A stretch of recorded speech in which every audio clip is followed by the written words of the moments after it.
actually had a reason for being late today. By God. Only a minute late. Did you? Hey. Yes. My mother called me.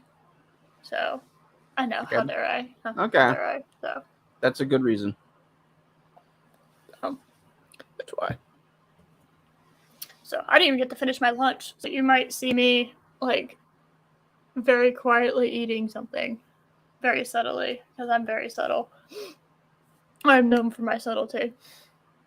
So, yeah. Damn it. I knew it was warm in here. I forgot to turn my fan on. God damn it. Give me 1 second. We're very professional. We're very, very professional, by God. Now, you might be thinking, Eris, just take your jacket off. And to that, I would say no. Sometimes you need to suffer for your fashion. I get it. I get it. I want to keep my jacket on. It's comfy. I like it. And then I'm going to get too cold here in a second. So I'm going to have the exact opposite problem. So I'm going to grab this blanket. Okay. We're fine now. You know, those things that I should have probably done before. Yeah, Loki to come turn it on. I'm like right here. And he's in the middle of playing Diablo 4. So. And Mark, check your DMs. Highly organized. I'm highly organized, yes. I actually do have like OCD.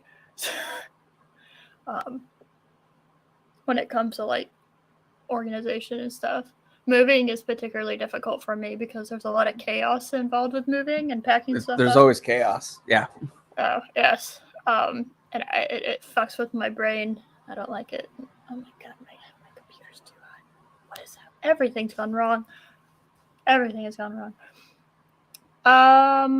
But yeah. So I've had a crazy week. I didn't know what we were going to cover until yesterday, which is actually like par for the course, but I really didn't know what we were going to cover until yesterday. Lots of crazy stuff happened. I'm moving, and like that's an excuse. I know, but 3 days ago, no, was it 3? It was Thursday, right? I believe so. Thursday, yeah. That sounds about right. I know I told you. Yeah, how I'm the goddess of chaos. How do I fail in my element? I don't know. Well, hold on. Failing in your element is chaotic. You know what? Yeah, that's just there we go. It's chaotic to have a goddess of chaos that has OCD when it comes to organization and cleaning. She's already threatened me, Josh, but I'm going to CPC. It's fine. You go to sleep, Mark. Mark, I politely asked you to come on. By the way, I did not threaten you, you ass. I'm threatening him. Go sleep. You had a graveyard shift. Go sleep. That's allowed. Yeah. That's an allowed thing. You are totally allowed to miss a stream if you have a graveyard shift, but you have to provide evidence. With your social we need security receipts. Number and your credit card. And yeah. Those are very important to knowing that you had a graveyard shift. Yes. You go sleep. CP. Go sleep. You're allowed. But yeah, so we're moving. And like, what was it, a month or 2 ago, we found where we were going to move. Mm-hmm. And we've been planning and getting movers and stuff because, like, I'm not moving out of a college dorm anymore. I'm hiring people to do this. You know what I mean? So, yeah, I'm hiring people. I've reached that point in my adult life where I hire people. And that's one of those telltale signs that you're an adult. Is when you hire people to help you move. Now, you can pay them in various ways, right? Josh, you paid people in ribs, right? I did, yes. When we moved, we I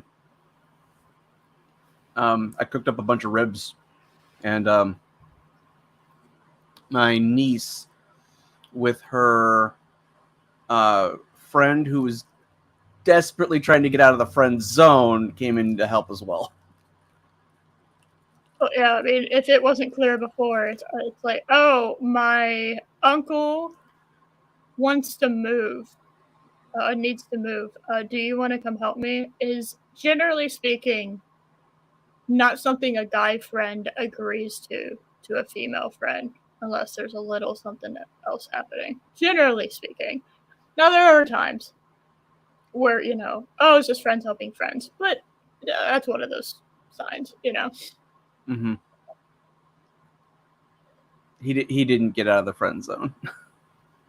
Probably never will. He needs to move on. But well, she did, so. Well, how old? Just like a range? Are they teenagers? 23.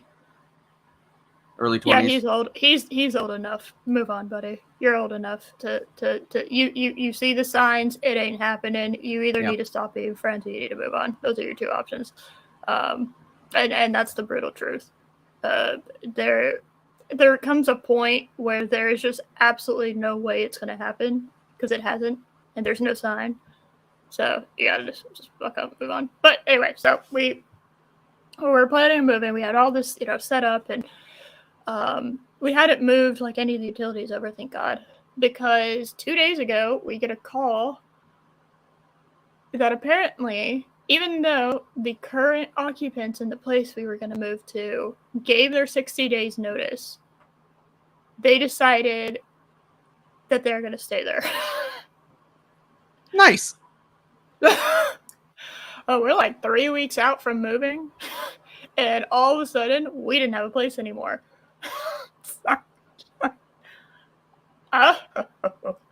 Great, because we've given our 60 days here, and this apartment complex don't give a if you give your 60 days, you don't stay. Right. That's not. So I guess it's different where we're moving to. But yeah, it's and what was it? So in 2 hours we went from we have a house to lol, never mind, we don't, to okay, here's our new place. All in the span of like 48 hours. No, 2 hours. 2 hours. Wow. So yeah, I'm pretty proud of myself. God, it was like we have a budget that we're sticking to, right? We're trying to, the area. Do we like it? I know, what a concept. Do we like it? Do we like the area? Is it chill? And then here's another aspect that you don't think about: move-in date. So I was looking, and I found this one place that I really vibed with, and then thankfully I found out that September is when it was available, which is not no, I'm not doing that. So it was just it's crazy. But it's funny. I actually think I like this place, the new place, better. Funnily enough, I actually like it better than the other one. Which is kind of just a weird state to be in. So that's been crazy. Work was crazy because that happened in the middle of a work day. So then my work kind of just lost its mind after that, because it basically fucked up the rest of my day for that day. Which I feel like is, that's normal and expected. But I I didn't know what I was gonna do, and I was like, I didn't even know if I was gonna be able to do a show today because of my work. I didn't know if I was gonna have to work half the day today, but I didn't. I actually managed to finish yesterday.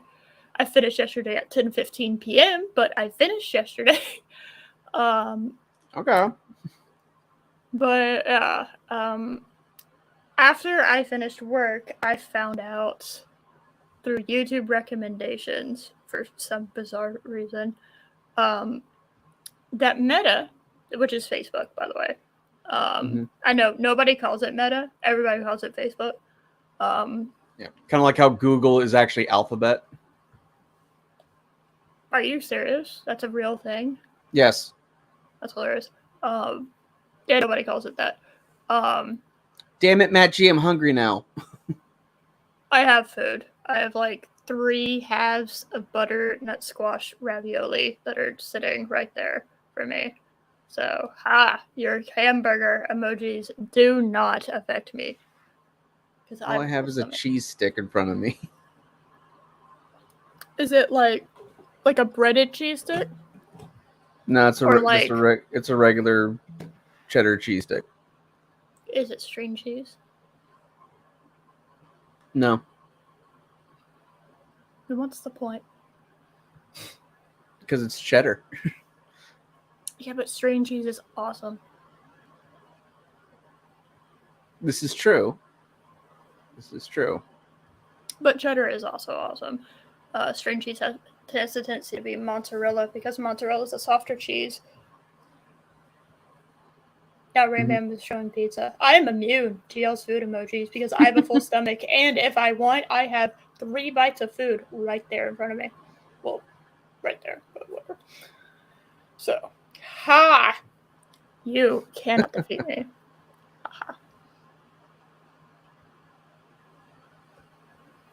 But, yeah. So I found out about this because a YouTuber that I watch, his name's Pyrocynical. He God, I've been watching him for fucking ever. It's weird because he's probably the only YouTuber that I watch that's younger than me, which is strange. He's like, I think a year or 2 younger than me. So that I don't know. That's kind of just weird to me. But yeah, he covered this. Okay. Nobody talked about this. Nobody knew this was happening. They buried this thing. It's hard as fuck to find unless you literally type in the title, which is Meta Gaming Showcase 2023. You have to type in that title in order to get to it because it just rolls right off the tongue. Yes.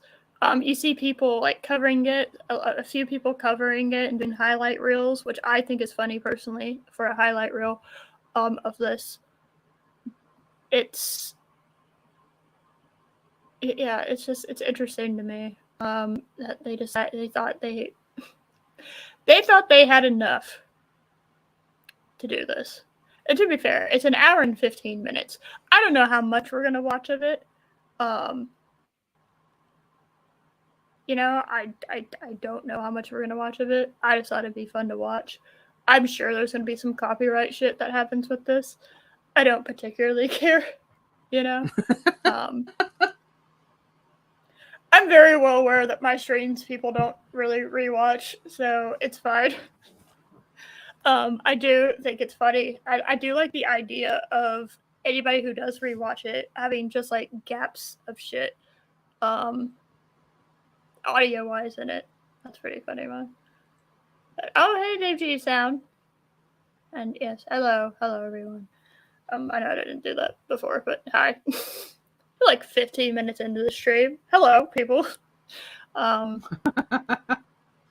yeah, I watched Pyro's coverage of it. Like I watched most of it, so I kind of have a general idea of what's happening here. It's just I can't believe it's a real thing. I think that's mostly my thing. Is I can't believe it's a real thing. Meta really thought that they could compete with like PlayStation, Xbox, and Steam and Sony. You know, and all the other games, I guess, that are happening. Companies, I don't know. When I think of like a company for games, it's usually associated with a game. So when I showcase, I don't really think of them as like showcasing stuff. So it's kind of weird that Meta's doing this. Because like it's like every other company that has a showcase, it's generally like a console of showing that games that are coming to that console, or games that are hey, here's AAA games that are happening on Steam, right? What, people don't rewatch? Who said people don't rewatch your and Josh's narration of Shifter novel synopsises? You know what, Chris? I gotta say, this is a valid point. You know, that's a self-report. You complain about it, but you know what? Now I know you rewatch those specific portions. So, thank you for letting me know the person who makes those portions be my highest viewing area on live streams. Thank you. I mean, in fairness, we did ask him to clip when I impersonated Arwen for that one. That was a work of art. That's totally acceptable.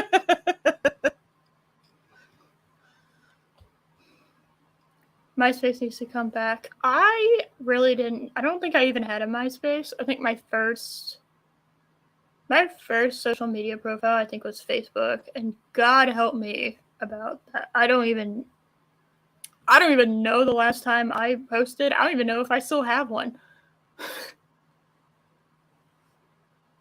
I don't go on it. Hell, I have not been on Facebook in about 3 years now. I don't miss it. Well, I'm still technically on there because I use Messenger to talk to people, but I don't even do that anymore. I used to. I don't even do that anymore. So. But MySpace, wow, that's going back a long time. Well, see, Messenger, I think, got kind of mostly replaced with Discord for my age group and younger. You know what I mean? Like, I feel like Discord is, like, way more of the place that people use than Messenger, because Messenger was like, I don't have your phone number, but here you are. You know what I mean? I know WhatsApp is pretty popular, especially with international stuff. The Discord I know is mostly video games, but back before Loki and I moved in together, we have to like there are 3 different ways we communicated: StreamYards, funnily enough, Discord, and just like talking to each other on the phone. So, but Twitter is kind of talking to each other on a phone. I know. What? I actually prefer talking to people on the phone that I know. I hate calling people that I don't. Making appointments is like the worst thing for me.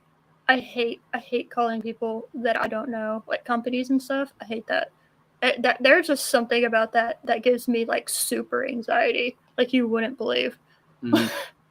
I don't know why, but like my anxiety levels just rocket upward.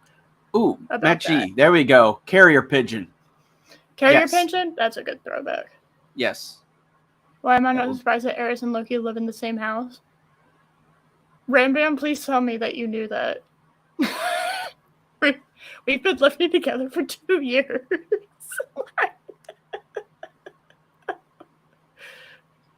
But yeah, I prefer just calling people to talk to, because God, I'm usually doing stuff with my hands. If it's working, if it's like, you know, doing some kind of like chore, playing a game.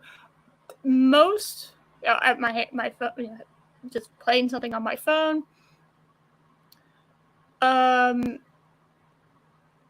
I pretty much, my hands are constantly busy, and that's part of my ADD stuff. Is I have very fidgety hands, and I like to do stuff with my hands while I'm doing other things. Right, video games are really great for that. But it's like, and I don't want to like just texting. I used to be so good at texting with my flip phone, you know. But now that I have like, where you had to push like the 7 like 3 times to get the number you wanted, yeah.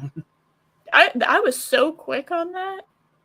I was like speed. I was speed incarnate on my flip phone, and now it's so slow. Even though I swipe, so it's like I don't even type it out. I just swipe it. But God, yeah, it's just like I can't even be bothered. You know, like somebody will message me, and I just like, oh, shut up, Josh. Do I need to bring up last week? Do I need to bring up last week, Josh? Oh, that reminds me. Becky can make the show last week. She can make the show last week to watch Yes. the movie. Yeah. By the way, that archive link still doesn't work for me. Really? Yeah, I don't know what happened. It's literally the only website that doesn't work for me now. That specific one, the Neil Breen one, still works. My computer rejects the Dark Dungeons archive.org website. Like it refuses. Everything else is fine. YouTube's fine. Everything's fine. And if you're wondering why I keep messing with my nose, it's because seasonal allergies, and for some reason, seasonal allergies for me have a tendency to be, hey, your nose itches. You get that? Do you get that, Josh? Am I a weird person for that? My nose doesn't get itchy, but it does. I get the watery eyes. I get random sneeze fits. Yep. Yeah, I get random, and it's not just a small. It's like a whole body movement sneeze. The which kind are really where fun. the kind of sneeze where it comes completely out of nowhere and it hurts your back. Those are great. Yeah, I had several of those happen in the grocery store this morning, which was really fun. But yeah, it's just God help me. Random, you hadn't put it together. It's okay. You just like the content, and you know what? I appreciate that. I appreciate that. You just like the content. It's fine. Yeah, no. You know, texting is super overrated with me. I'll just call.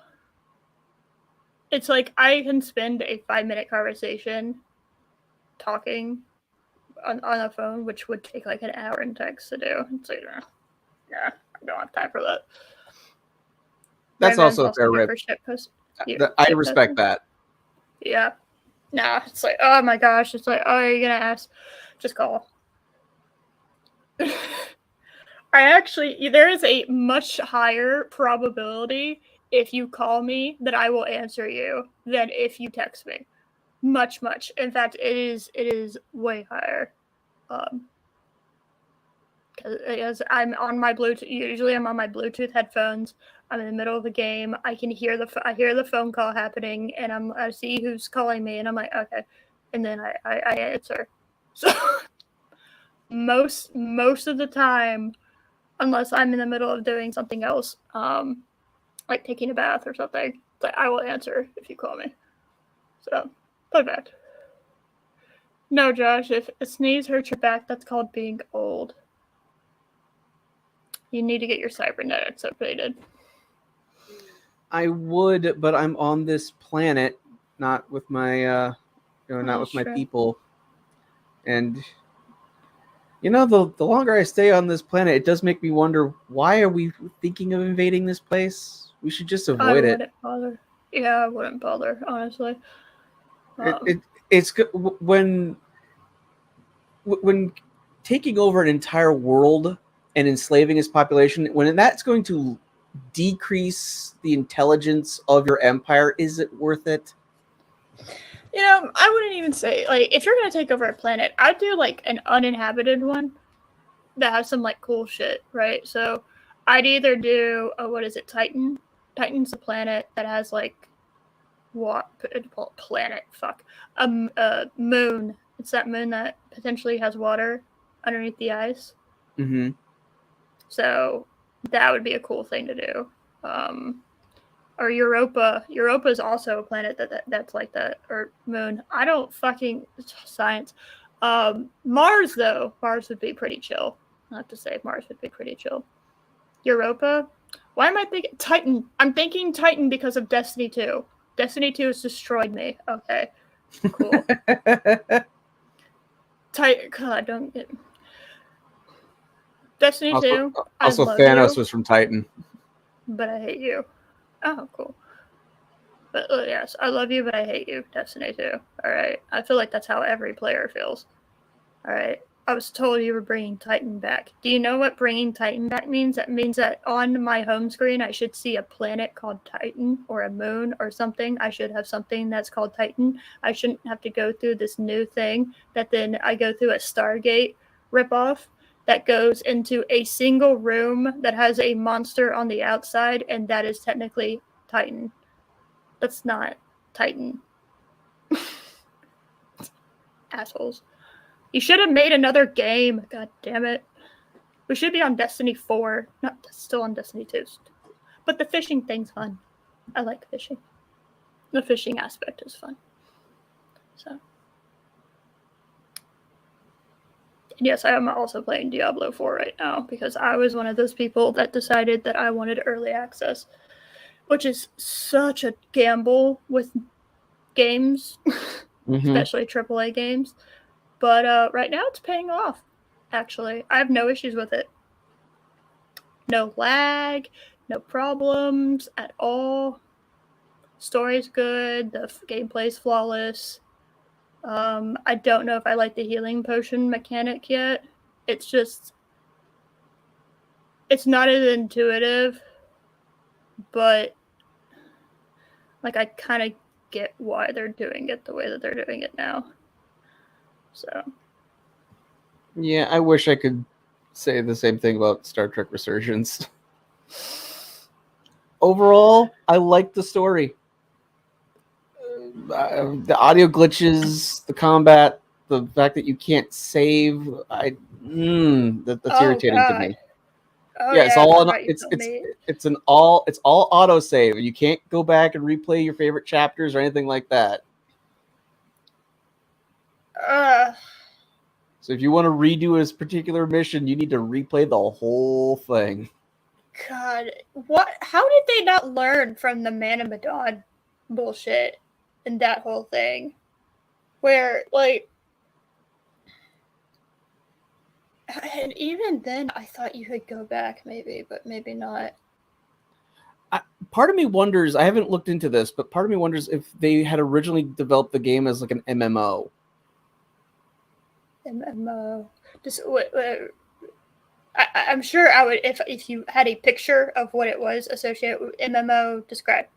Well, on MMOs you usually can't save, like, you know, an MMORPG, like you usually can't save after you make a choice. You know, it auto saves onto the cloud thing. Okay, I got you. All right, I was just making sure I knew it. Okay. Yeah, I don't know. So I'm I don't really think they don't know. I don't think they know what they're doing with Star Trek anymore. Okay, I'll give them this. The story was good. I enjoyed it. All right. Well, you know what? I've said this before, but if you give me characters that I like, that's first and foremost, and I think that's pretty normal. Give me characters that I give a shit about. Story, I think, comes second, but it's like a close second, you know. And yeah, as long as it's everything else is not too annoying, gameplay, you know, that gameplay should be like third, and then everything else, right? But yeah, I agree, because I mean the game is, I would say it's pretty well written. The acting was fine, except when the game would audio glitch on me all the time. That's crazy. Oh, it got annoying. It got very annoying. But yeah,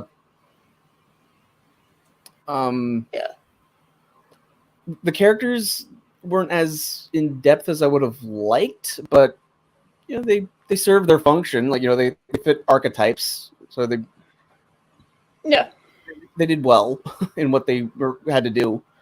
I am currently in my second playthrough because the developers said that it's a branching story. So I am now deliberately making different choices to see how different it is.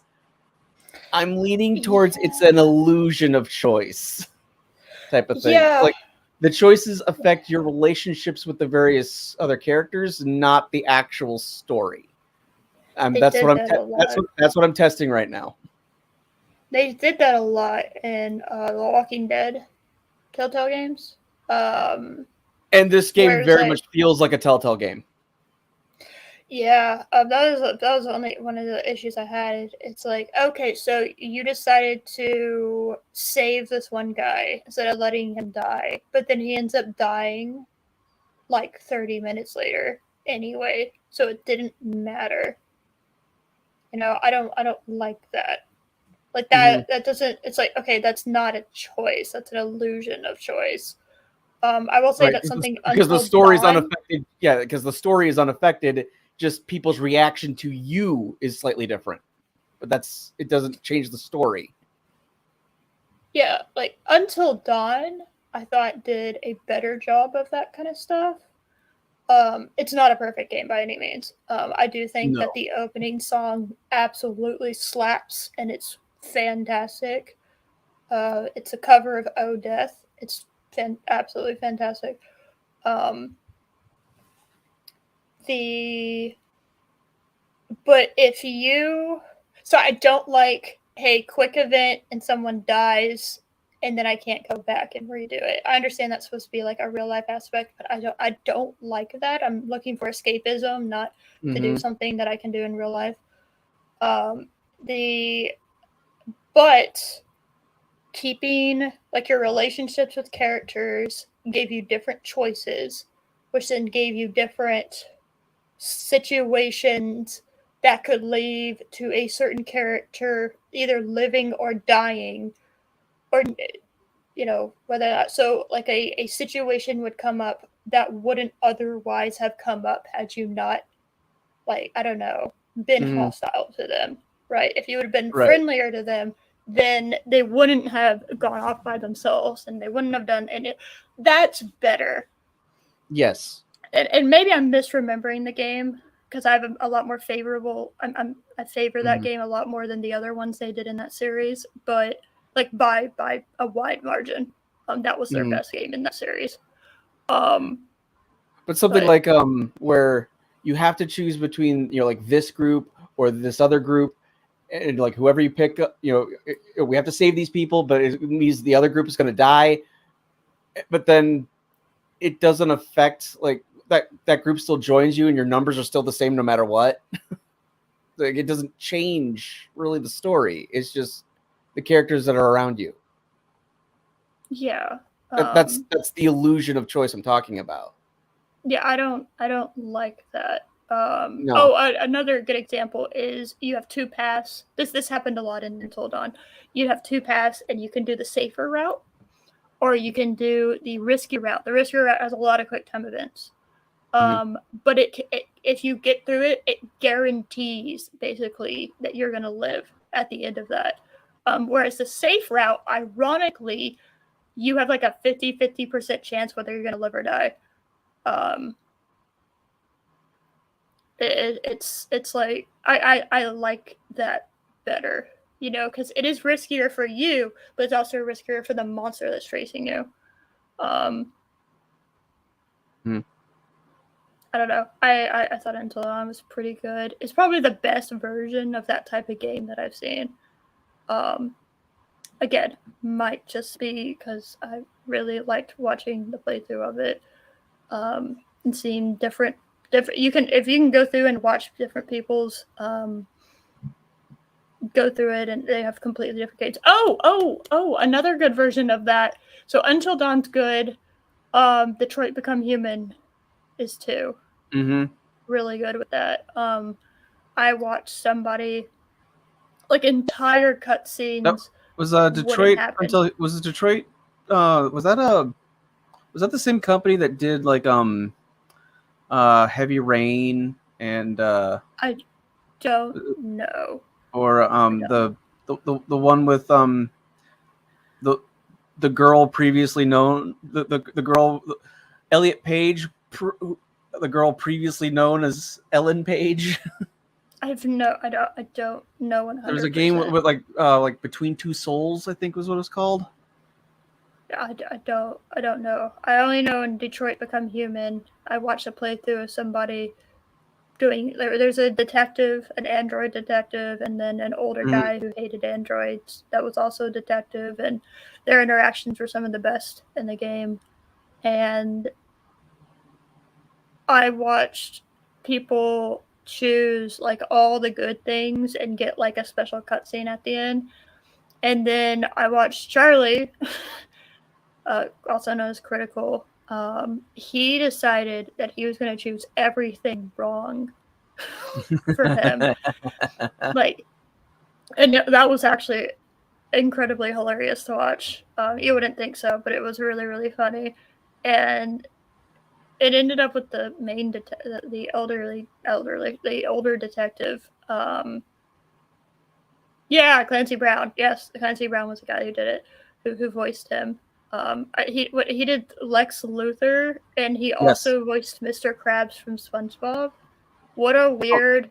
Clancy Brown's been amazing in like everything I've ever seen him in. Yes, but yeah, he so I think he ends up like killing himself or something. Totally different, absolutely, just like totally different outcomes, story wise. Wasn't he the dad? Wasn't he the dad in Pet Sematary 2? God help me if I know. Are you talking about like the second Pet Sematary reboot? I think he was in. And I'm talking about the original Pet Sematary movies, not the remakes. Don't get me started on the remake. It was. It started out so good, and they had such a good cast, and then they fucked up the kid thing, and everything went wrong after that. How do you make a psychological thriller into a slasher, borderline comedy horror movie? I don't know. That shit was awful. Embarrassing. Howdy. How's it going? Alright. I am done talking about all that nonsense. We've been talking for 40 minutes. Shall we get started with the gaming showcase? All right, again, yeah. I don't know how long we're gonna do this for, but yeah. How exciting. Okay. I didn't even know this was a thing, so I have no idea what to expect. They didn't talk about it, nothing. It's just yeah. That's always the great sign of a showcase, when nobody remembers you even did anything. They didn't announce it to anyone. The only reason why Pyro Cynical even knew about it is literally one chatter in his live stream chat told him about it, and he said no way, and he Googled it. That's how he knew about it. Wow. He could have very easily missed that one person in the chat. But yeah, that's the only way that I even know about it is because of one chatter. So yes, hi Loki. And they're playing Diablo 4 without me. Oh. So rude. All right. I don't know what the copyright's going to be on this. So, for the games, there's a good chance I might mute for some of the games. I don't know. For the I would say skip over like the gameplay footage stuff. That might be the best. We'll see a little bit of the gameplay stuff. But as far as like, I'll probably mute it for the most part. Okay. But it's we'll see how it goes. So here we go. Let's do it. Riveting, absolutely riveting. Long have I guarded this peaceful kingdom, protecting the bear. Oh my god, it's a countdown. Okay, we're skipping. Skip 12 minutes. This is beautiful. This is awesome, guys. Oh, hold on. Was that Power Wash Simulator? No.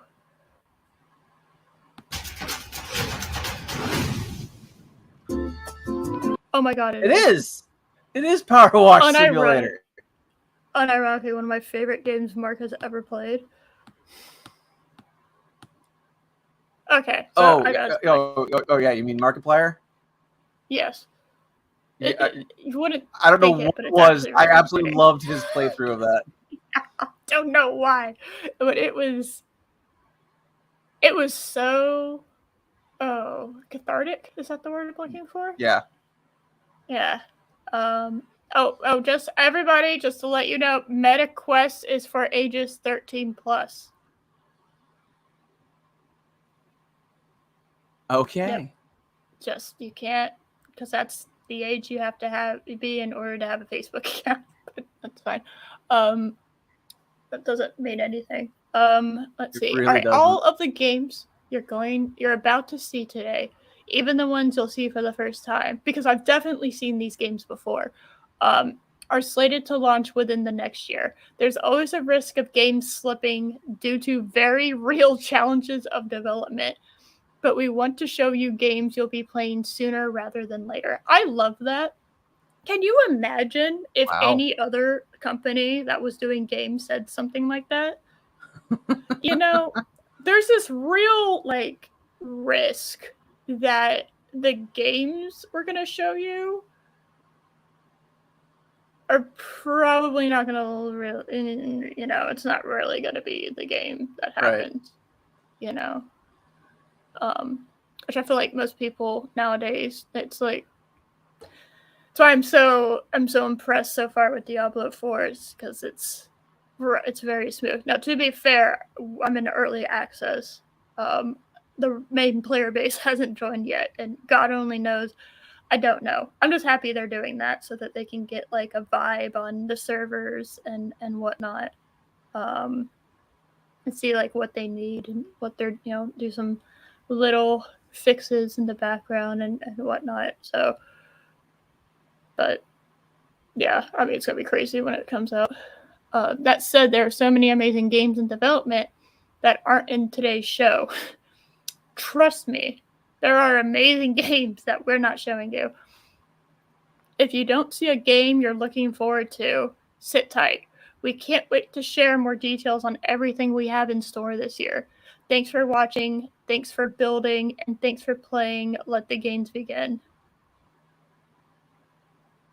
That was cringe. Okay.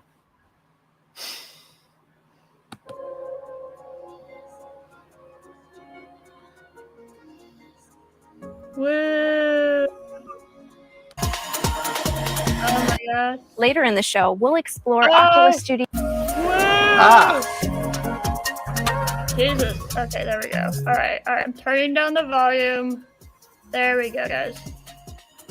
That was annoying as fuck. Okay. Welcome, everyone, to our third Hi. annual MetaQuest Gaming Showcase. I'm sorry. This is the third one. Third? I didn't know this happened at all. I can't believe this is the third one. Wait, hold on. What are you eating, Loki? What did you say? You're making garlic Parmesan pretzels?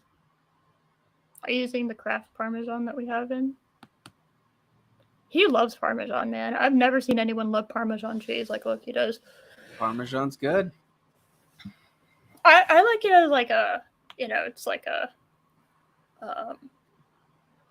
I don't know. It's like a seasoning kind of, like adds to stuff. I don't think I could eat Parmesan just by itself. But yeah. I'm thrilled to be back hosting. Chris, I think she was. She looks familiar. Yeah, I don't know. She's okay. So she's okay. I will say I was not expecting her name to be Ruth. That was kind of a surprise in and of itself. So she's hosting again. What were you expecting? I Karen? do love this. No. I don't know. Ruth just wasn't. I don't know. How about Sandra? She looks like a Sandra, right? Oh, there we go, Ram Bam. Wait, hold on. Let me look. New comments. Was she one of the narrators at DC? I don't know. There was a lot. There was a lot that happened in those 12 hours. Yeah, that's what I'm saying. She looks familiar, so she may have been. No, that's not Meghan Markle Rambam. She actually. Although I think we should call her that. No. Don't insult her like that. She actually looks approachable. She might be cringe, but like I feel like I could like have a burger with her and not want to die. And actually like have an enjoyable conversation. You know what I mean? Like I could not do that with Meghan Markle. That's fair. That's fair. So, no. No. You couldn't pay me to eat with Meghan Markle because there's no way I would enjoy myself at all. A fur burger? No. Loki. Wow. Loki. Go play Diablo. Go play Diablo. No, you're eating your pretzels, but fucking rude. But no, she no, I find it funny. I see this I saw this happen like what is it, like 5 maybe 10 years ago in sports. Do y'all remember when all of a sudden sports casts, especially on-field coverage, went from like random dudes in the industry to like almost exclusively conventionally attractive women? Yes. Do y'all remember when that happened? Yep. I do. I feel like gaming's doing that too, where it's like they'll never admit it because they don't ever want to, especially nowadays, they don't ever want to admit this. But generally speaking, sports and gaming is a mainly guy industry, and guys, for the most part, like looking at pretty women. So they throw them up there. Now, I don't know if gay guys give a shit. But like the straight male audience is going to like looking at a attractive woman. So in order to keep their attention, they have an attractive woman out there. So a burger, an Impossible Burger. Oh my goodness. I do want to try an attractive, a possible. I'm sorry. Burger. An attractive burger. Yes, I want to try an attractive burger one day. You know, like you just look at it and you're like, "Damn, that is one sexy burger." You know.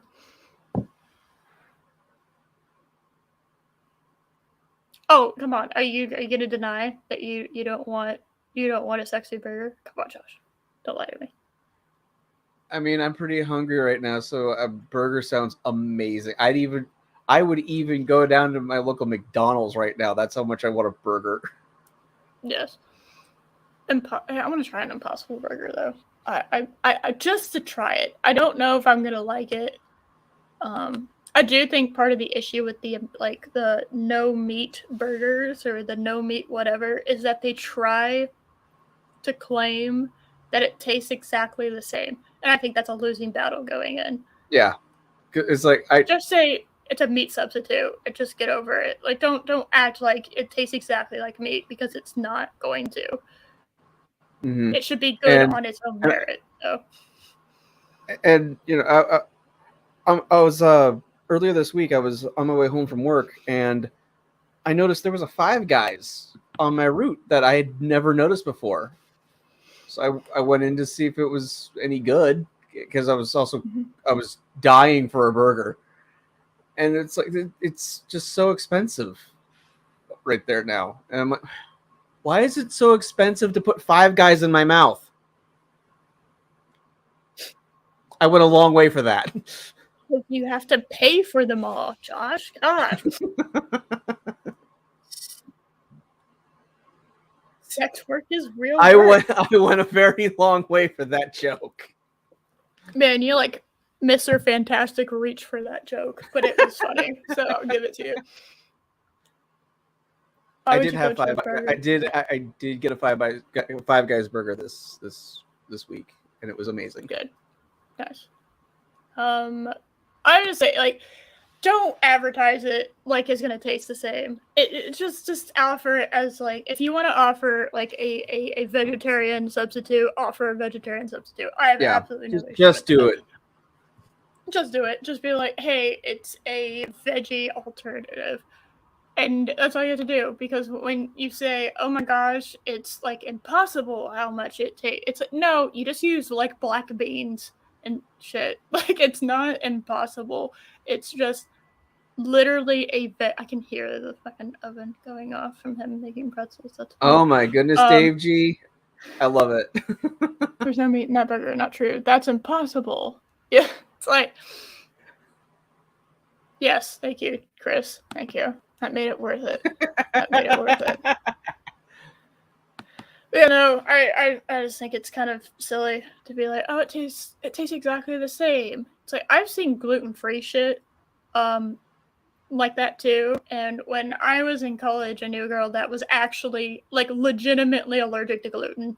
Not one of these people that's like, I'm just cutting it out because Twitter told trend. me Yeah. or whatever. Yeah. But no, this chick was actually allergic to gluten. Okay. See, that's different. and When you have an actual Yeah. food allergy, that's completely different. well, I had some of the cookies that her mom made her, and that shit was foul. That was foul. But she liked them because she had grown accustomed Right. to, like, her entire life. That's what she knew as, like, a cookie. So she liked them. And, I mean, she's like, yeah, I mean, it's not like I'm going to know what another cookie's going to taste like. So these, you know, these taste good to her. So like, okay, that's fair. And I don't know. Like, I just don't think you need to act like your veggie burger is going to be the same as an actual beef patty. It'd be really hard to make it taste the same, but even then, it's not going to be the same. Just make a good veggie burger. I don't get what the big deal is. Veggie burger, just make a good food. It's not that big a deal. So, oh yeah, I couldn't imagine having a dairy dietary restriction. I think that would kill me straight up. Because I love milk. Okay, fucking bomb. I love that. So, all right, let's get back to this. The big day. This morning, Mark Zuckerberg shared that our Meta Quest 3, our next-gen VR headset, is launching later this year. Meta Quest 3 is our follow-up to Meta Quest 2, and will feature advanced tech that opens up new possibilities in both VR and MR. It will also be backwards compatible with Quest 2's entire library of over 500 games and apps. Yeah, but fuck Quest 1 or whatever, because, yeah. It happens with every type of console ever. So, eventually, yeah. It was very normal. They have 500 titles. It was a sad day when my Xbox 360 died on me, and now like half of my Xbox library I can't play because my Xbox One can't play them. It's like, you assholes. Yeah. I mean, the last console, obviously before Loki, that I had actually owned, and technically I owned it with my brother, and technically it was his, but I still played on it occasionally because Mario Kart Double Dash is the absolute Jimmy Jam. One day we went to play it, and the GameCube was smoking. Wow. Literally smoking. That's how much we had played it, is that it started smoking. So I do have to say, one of my favorite parts of the GameCube was it came with a disc that you put in to, like, the actual, like, where you would put, like, the gaming disc usually, right? You put that gaming disc in there, but it allowed you to play Game Boy Advance games on it. So, like, it had this little thing where you could plug in, like, the Game Boy Advance game, but you had to put in a disc in order to access it. So that was kind of cool. I forgot about that. I totally forgot about that until we started talking about it. That's funny. But yeah. Later in the show, we'll explore Oculus Studios' biggest and most immersive game ever with a gameplay deep dive. A game that will take advantage of Meta Quest 3's cutting-edge hardware. Oh. We have way more to share when Meta Quest 3 releases, including specs, more apps and experiences, and a whole slate of groundbreaking MR content. Question, do you think that's a green screen background? Yes, absolutely. Okay. I really wanted it to be real because I think that would have been really funny. It's like a waste of money. I think this is 100% green screen. Because nobody's using that couch. That couch does not look comfortable. It looks like it's made out of plastic. Yes. Well, you know what that means instead? So instead of them building this, they CGI'd it together, which is just equally as funny to me. So, that's funny. That's great. These are all stepping stones toward our long-term vision, building the What? What are you laughing at? Well, I just decided I'm gonna just take a little look-see here to see. I was just gonna gauge like Oculus like sales figures and everything, and I typed in Oculus, and the first thing I got was migraine. Yeah, that's about right. See, I have motion sickness tendencies. I don't know if I could do VR anymore. I've never liked having to put on like a headset in order to game. It's I just want to play. Hell, I don't even like having to put on like these headphones or whatever in order to game. I like my Bluetooth headphones and just chilling, you know. Now, if I need to talk, like if I'm doing something in game, like with Loki, and I have to like talk, and be like, okay, we're going over here or whatever. There's a chest over here or something, you know. Did Josh peek behind the curtain? Yes. I just found it funny. I type in Oculus Rift, and one of the first things on there was migraine. It struck me as funny. Yes. That is funny. metaverse. But for today's showcase, it's all about VR games. Every title you see today will be playable on both MetaQuest 2 and 3, and is currently set to launch in the next 12 months. Okay. So let's get started. All right. I'm excited. Are you excited? So excited. Oh my god.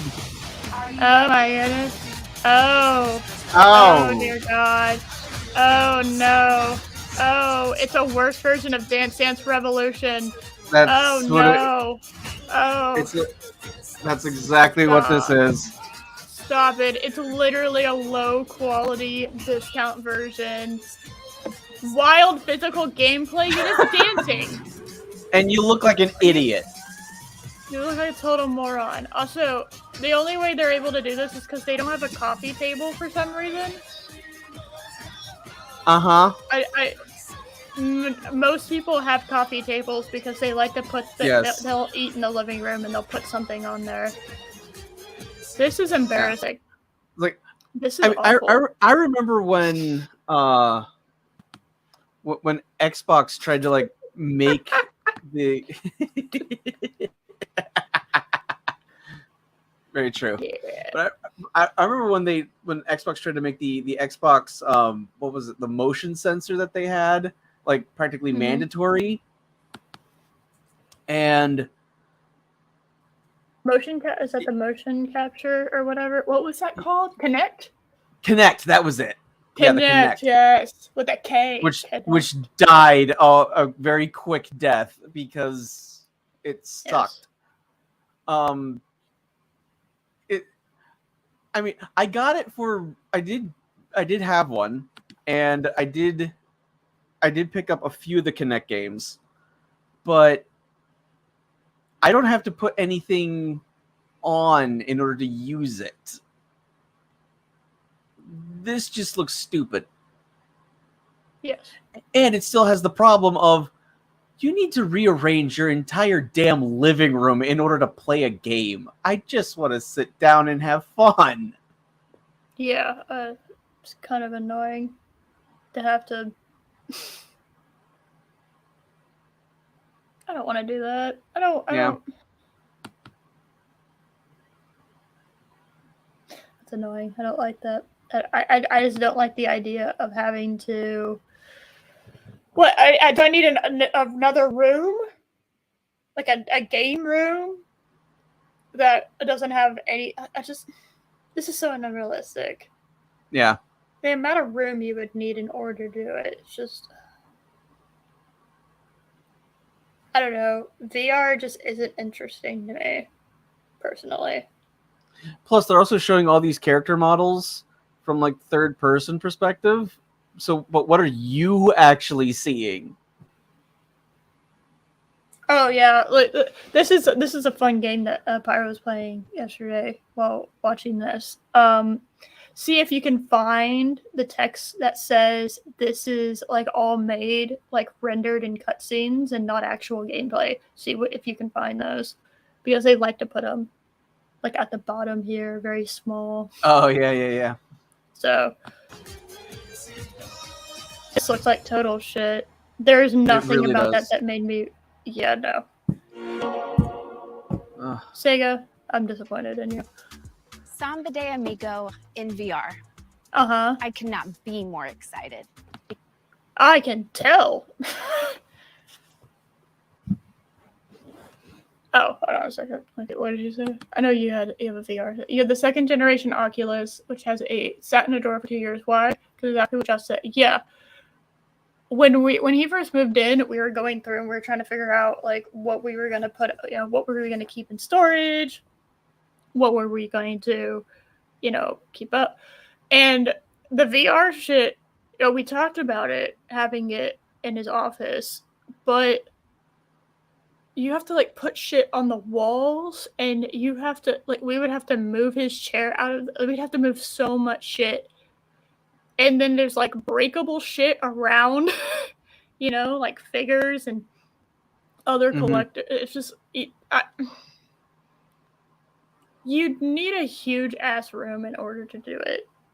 Like you'd almost need like a master bedroom size room to do it, or something. It just I don't know. I feel it's very easy to hurt yourself. Was the Oculus the one that also had like the sensors you had to put up around the room? So you could like walk around. That's what I said. Yeah. We had to put like, if we were gonna put it up in his office, we would have put it up around his computer, and it just it's kind of a if you have the space, fine, but it would have to be a very like special game. Like, didn't you say Subnautica? You could do it if you could play like Subnautica or something in it. I could kind of see that a little bit, right? There are certain games, like a space game, where it's like it's 3-dimensional. Mm-hmm. It would have to be a lot. Does a presenter look bored? She does look bored. I don't think she was paid enough. Or you know what? It is meta. She could be channeling her boss. So it's true. On brand. So all right. Because music is such an important part of my life. I was a professional musician for years. Were you? Oh. I've gotten to work with the talented teams behind a bunch of other rhythm games. She was? Playing. Okay, hold on a second. What's her name? So you're telling Ruth Bram? B-R-A-M? Ruth Bram? What did you say? So not an Elite Dangerous, you can play sitting down. Oh, yeah, you're right.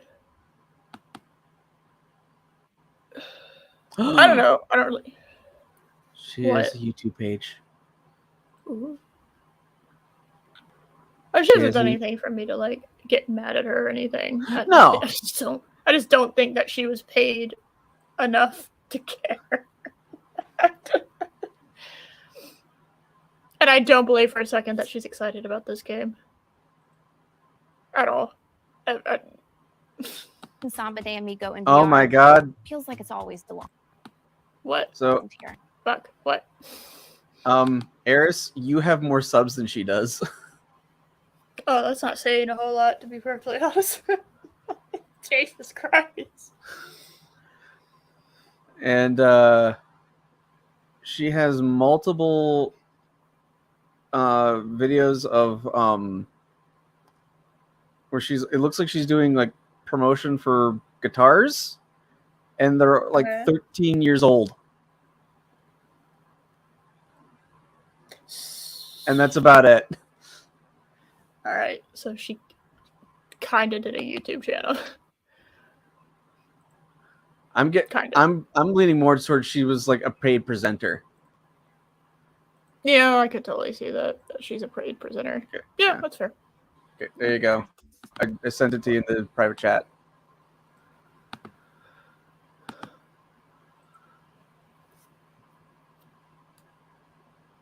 Well, she actually looks like she gives a shit in these, so... No, I believe she actually is a musician. I'll grant her that. Yeah. Miss Harry... Oh, that's funny. She apparently lived in Houston, at least for a little bit. That's funny. Alright. Oh. Uh-huh. Well, she definitely looks corporatized. I would say so. Yeah, she kind of had an 80s thing happening when she was doing those. She looked way hotter. Agreed.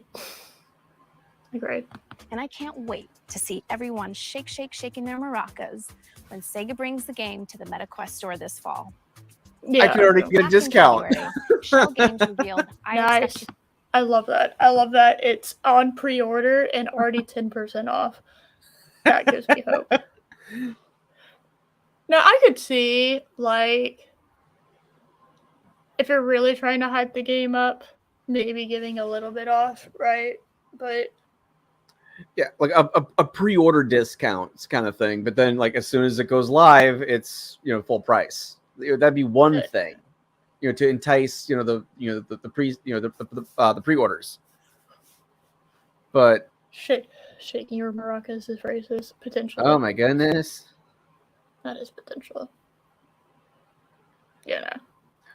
Ram Bam again. She has less than 200 subs, and with only 6 videos. So it's like she. 13 years ago, guys.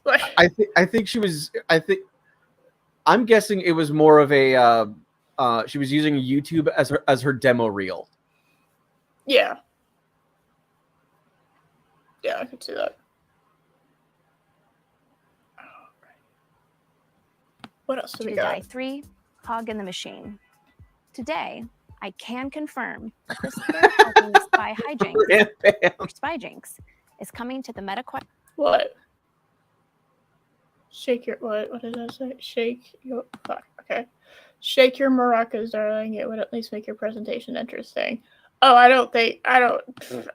really don't think that she was I think she was just told do this thing, and then I think Mark saw it and thought it was great, but in reality, it's like she just doesn't fucking care. And I kind of love that. I love this I don't give a shit energy coming from her right now, honestly. That makes But she's the CEO. Funny. She's the CEO of Oculus. Oh, yikes. Oh, God. I thought she was just paid to be here. Oh, no. No, she's the CEO.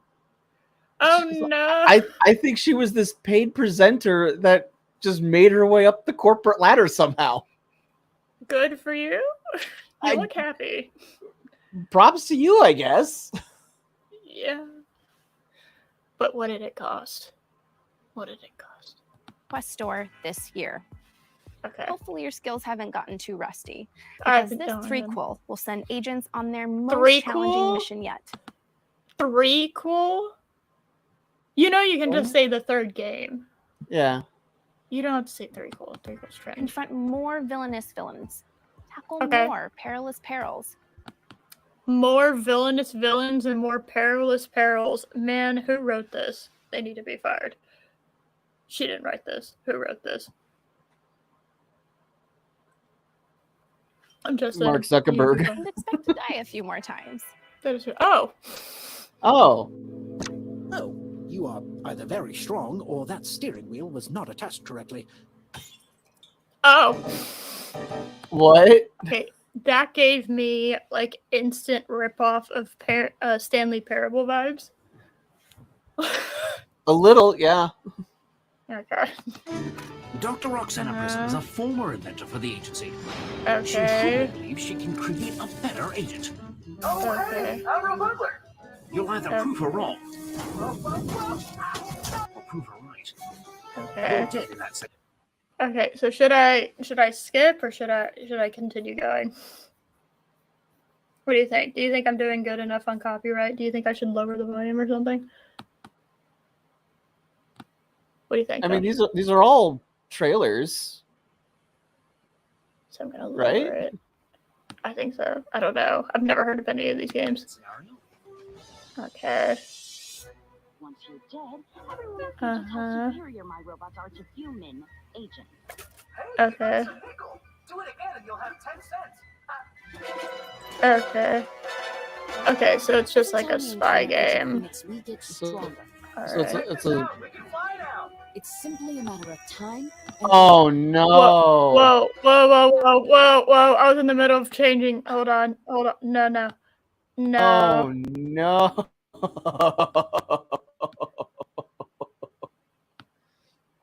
God damn it! I fucked it completely, Josh.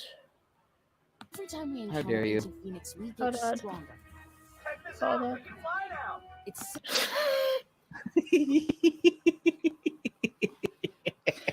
Hey guys, they fly now. They fly. Fly now. They Why is that fly. in there? I don't know. That might be my favorite part of the presentation so far. simply a matter of time and iteration. Okay. Oh my god. I expect you to die, 3. Dr. P's notes I left in there, aren't they great? Sometimes I look at them because they make me happy.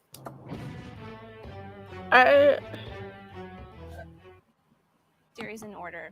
But if you'd like to, you'll find the first 2 games bundled in the MetaQuest store for Okay. 40% off for a limited time. That's not all 40% Shell off. Games is working on. They made a promise at last year's showcase. 3 Okay. games over the next 2 years. Hot Wow. off the press, let Oh. me introduce you to Silent Slayer, Vault of the Okay. So making a game takes a while. It does. So you promised me 3 games in 2 years does not give me any sort of. That tells me they probably have the engine. They're just going to slap things together on it. Yes. But What I'm pretty much also what I'm gonna but do. all the assets are done. Yes.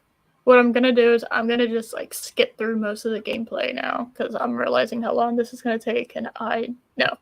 That's fair. So just as an FYI. Vampire. I mean, we can Silent watch Slayer like is a little bit just to get an single-player idea of what the game will be. But Yeah. Exactly. we can move quicker Yeah. through these. Yes. horror game that'll bring you face to face with slumbering vampires. Okay. And as you might guess from Okay. the title, stealth is key to survival. As Okay. Shell Games puts it, silence is golden, sound Okay. is death. Okay. Let's take a peek. Spooky. Big, massive, So- spooky spook. Keep silent, Oh my god. gently. Oh my god. goodness. At last, Oh my goodness. aim for the center of the chest. And do Oh my not be gentle. Or we could just wait until day. No. Oh my god, that was it? That was Really? the whole last trailer. Okay.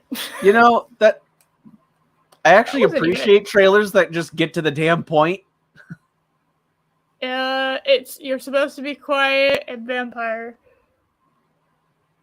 What do you say, Chris? It's the best Turn trailer on that close. they've done, that they've shown so far. Can I do closed captioning? Let's do that. Yeah. Exciting stuff. Very exciting stuff. There we go. Oh my god. Oh my god. At Oh last no, year's it's She-Hulk. showcase, we revealed Ghostbusters, Rise of the Ghost. No. Oh no. Okay, I remember this one because it made me laugh so hard. Lord. And then I got to drive off into the sunset in the iconic Ecto-1. For this year's show, Sony Pictures VR and Dreams put together Why a little did you dossier light it on the like Ghost Lord this? himself. Why make her It's look Slimer. sickly? Because Slimer's green, and I'm not kidding. That's probably why. But all I can think of is She-Hulk. I mean, Not- I get it. It's only she's just being hit by green light. I know that's all they're doing, but just why? You might be right. It might be they just went, Slimer's green. How about we have a green light on her so that she'll look green? Because Slimer. Remember No. Slimer? 1000% that's why. Who is he? And how did he get to be so mean? Along the way, we'll get a glimpse of the West Coast's first Ghostbusters HQ, some iconic San Francisco landmarks, and the spirits and specters that you'll be trapping there with your friends. Oh no, it's set in San Francisco? That's horrifying. It is horrifying. Okay. No. This is fucking copyrighted as fuck. Oh, hold on. I have the thing. I have subtitles on. I'm a moron. Everything's I was wondering why you're skipping it now. I'm big brain. Okay, I have a big brain. Trust me. Come on. All right, there we go. Actually, I can keep this volume up, and I can do it in the thing. I can do stuff, okay? Trust me. Can you hear me? Can you hear that?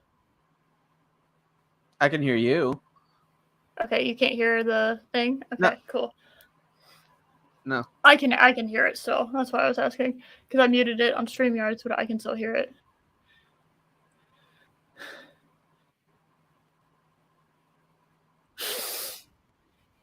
Oh my god. Yes. Oh. Yes, I do. And I'm gonna take a bite real quick as I hit play. I don't care about your story.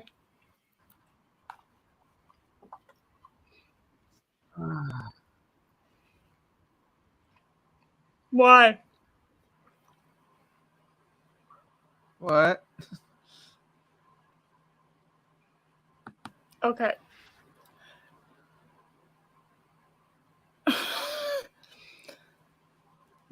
You studied at this is such fan fiction. I don't even know what to do with it, honestly.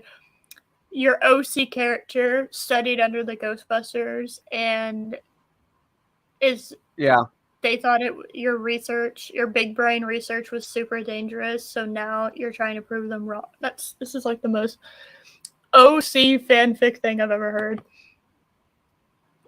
And yes, Chris Persia, he was. He had a brief cameo. He did.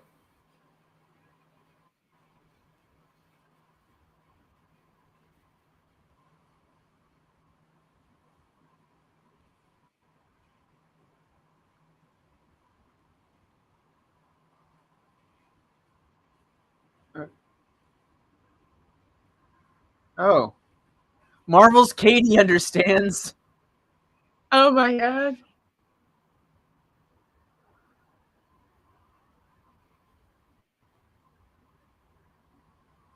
Okay. Oh my god.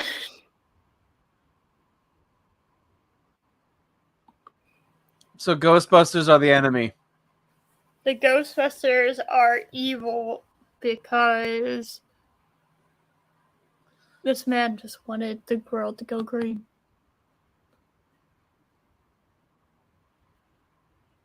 Ghost Lord.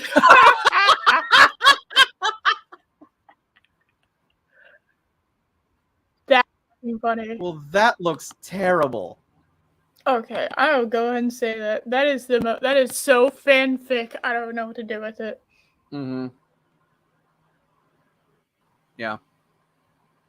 That's embarrassing. That was super embarrassing. Bless you. Now you're annoying. All right, we're fine now.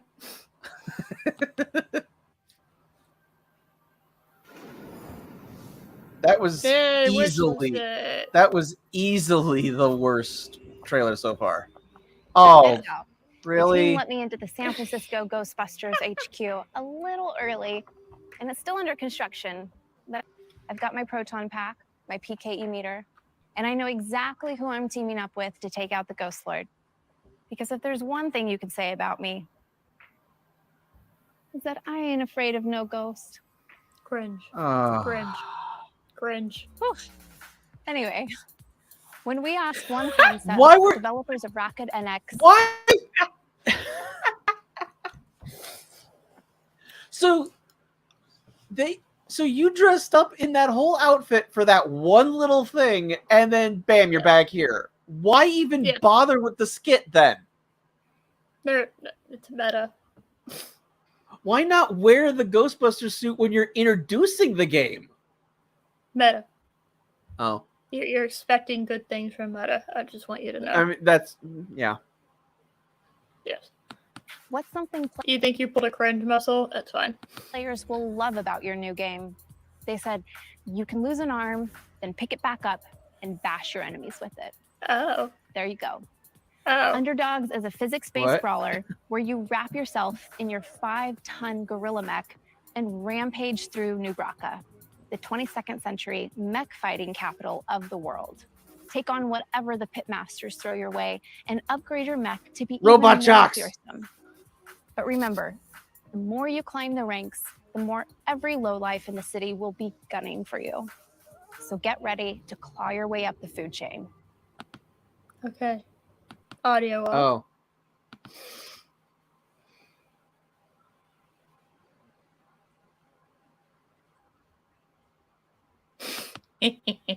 They said base boys.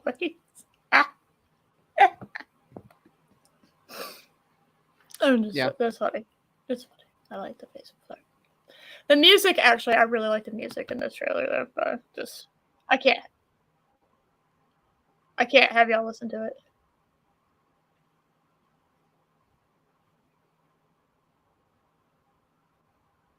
That's funny. They said fucking animals, and it didn't pick up on the subtitles. That's funny. They censored it. Yes, they did.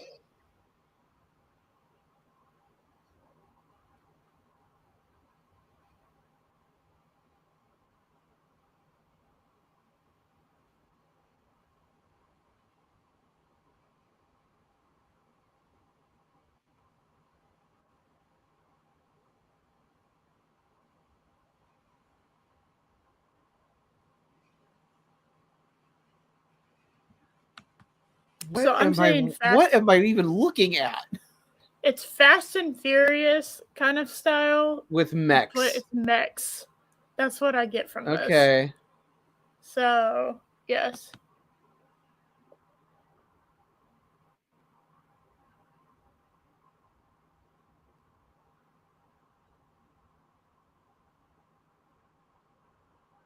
Okay, I like the art style, but that could just be me.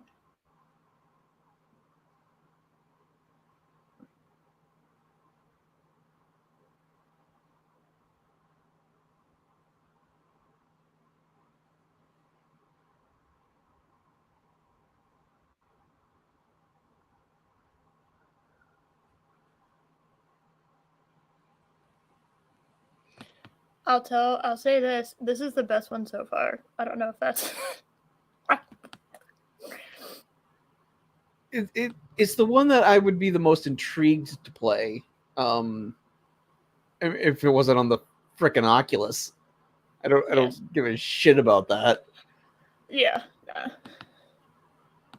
But like if this was like just on console or PC, I might pick that one up. That one looked kind of interesting. Yeah. I think Ghostbusters is far and away the worst looking one. Oh yeah. I think the stupid dance game looked better, honestly. And that's saying something because that looked terrible. Yes. At last year's show, we revealed NFL Pro Era. The first yay! NFL a new gaming thing happened, so the fucking NFL has to get involved. A game? Wait a minute. Because the NFL has an exclusive contract with Madden. So how are they developing this? I don't know. PA licensed VR football sim.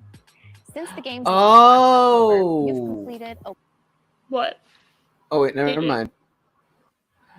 Because she said NFLPA. That's the Players Association. So they made a deal with the Players Association and not the NFL exactly. But then wait, the NFL logo's there, so I'm confused. I don't know. We'll figure Over it out. 3 million NFL seasons and unlocked over 9 million trophies. But what's What? next? Here to tell you 9 is Status million Quo president and trophies? co-founder and Y'all need former to chill NFL out. wide receiver Andrew Hawkins.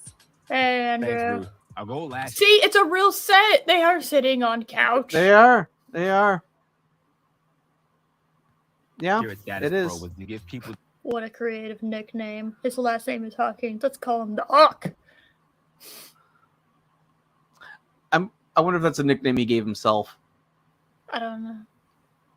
the experience of being NFL QB1, feeling the rush of stepping onto the field and leading your favorite NFL team to victory. And the positive Which you clearly didn't do because you're here. I'm just saying. I mean, I stopped watching the NFL a couple years ago, so admittedly, I don't know a lot of the newer players, but I've never heard of this guy. I don't know. I preferred college football. I don't really give a shit about NFL stuff. response we got from our community was overwhelming. But that was just the beginning. Later Okay. this year, we're upping the game with the next evolution of NFL Pro Era. This year is all about showing the world what you've got.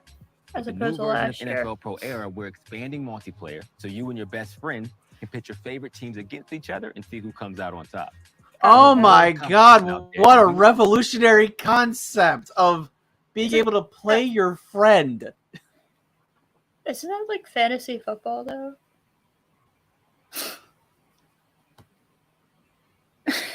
People have been able to play each other against each other in a video game for decades. But they have been able to play football The against first- each other? The very first sports simulator game I had was Madden 1992, and you could have and that was multiplayer. You could play against somebody or on the same team with each other. That was available then. So like But Josh, you Josh. can play with your friends. Yeah. But Josh, I have to ask. Were you able to play using a VR headset? In 1992, no, I was not. Alright. Well then it's not as good. Fair Obviously. enough. Out there, and we want to see how our community's QB skills stack up. We got a lot more to share though between now and launch. New features, new modes. This is more than a roster update. The next version of NFL Pro Era will build on last year's game in so many cool ways, and we cannot wait to get it in your hands. Check us out on social. We posted It a will lot of only be community available and on game digital, updates there don't even. before we launch this one. This is really cool, by the way. Thanks, Hawk. Oh, is it? All right, moving on Oh. from the field to the court. Back in December, Resolution Games Holy shit, they just moved on. They didn't even show gameplay. They're not even showing gameplay. Wow. Or a rendered cutscene. Nothing. They didn't show me shit. Not even to show the improvements that they're working on, or to show, how they're trying to more accurately simulate your throwing motion and how it translates to the in-game version of you, so that it's more accurate to your actual throwing motion, all that kind of thing, or how the graphics look. They're not nothing. They gave us That's nothing. That's so funny. that's amazing. That It means is. this game is nowhere close to done. No. creators of Blastin and Demio revealed their latest project, Racket Club, an Oh, all-new woo! sport designed exclusively for VR. Practice your swing solo, play pickup Oh. matches with people all around the world, What if or I just don't want hang to? out and socialize Wii courtside with tennis. your friends in this one-of-a-kind sports complex. Here's a new look at Racket Club. So Yeah. okay, so you're not going to show anything from football, but you are going to show racquetball. Yeah. Bit of a bit of a downgrade there. No. Not at all.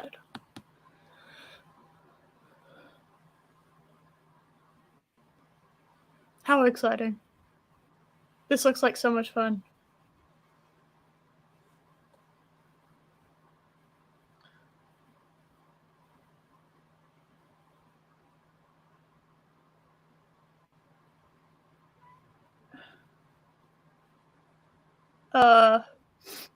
Pre-alpha gameplay footage. Okay, I mean, I would hope this is not. I would severely hope this is not how it's going to look. Because, I mean, this looks terrible. Oh my god, did you see that? Did you see? Watch it hit the wall. There's like an invisible wall, like, over here. So it should have gone out. That's so funny. You're just in a box. I mean, that's racquetball. It's not usually played inside. It's not usually played outside. It's played in a court, like in a. I know. It's just they're selling it to me like tennis. It's not tennis. Yeah, that's the thing. It's like racquetball's not tennis. It's similar, but yeah, you have to like play off of ricochets off the wall and the ceiling. Yeah. That's part of the game. No, it's not racquetball, but that's not what this game looks like. This looks like a tennis game. It looks like tennis. Yeah. But it's not. Okay.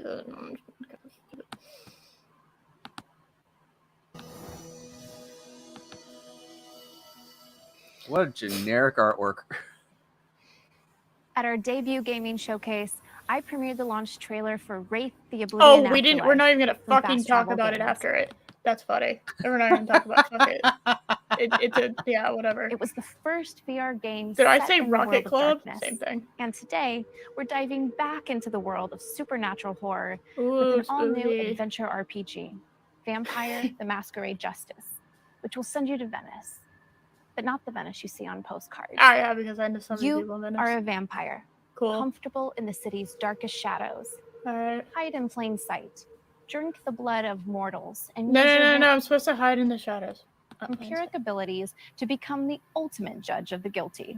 Cool. So, without further ado, let's sink our teeth into the debut trailer for Vampire: The Masquerade Justice. Okay. I like reds and blues. But Masquerade been around for a while. Yeah. Yeah.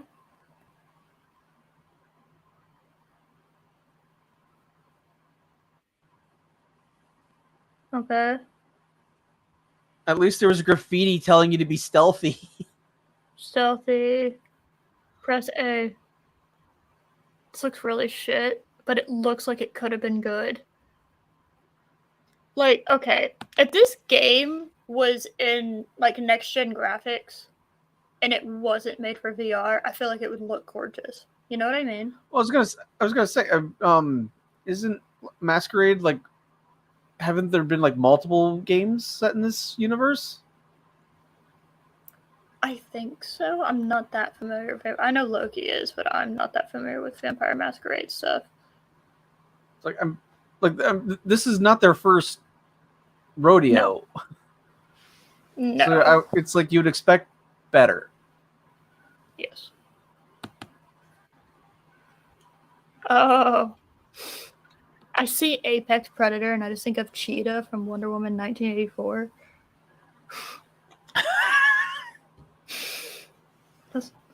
I want to be an Apex Predator. Sorry, Minerva. What was that? What a stupid way to put it. And what a, he could have turned you into a shark, you moron. What on earth? So stupid. Or piranha, can you imagine? So dumb. Yeah, but then she like instantly dies because she can't breathe, air. That's why. Yeah, that's stupid.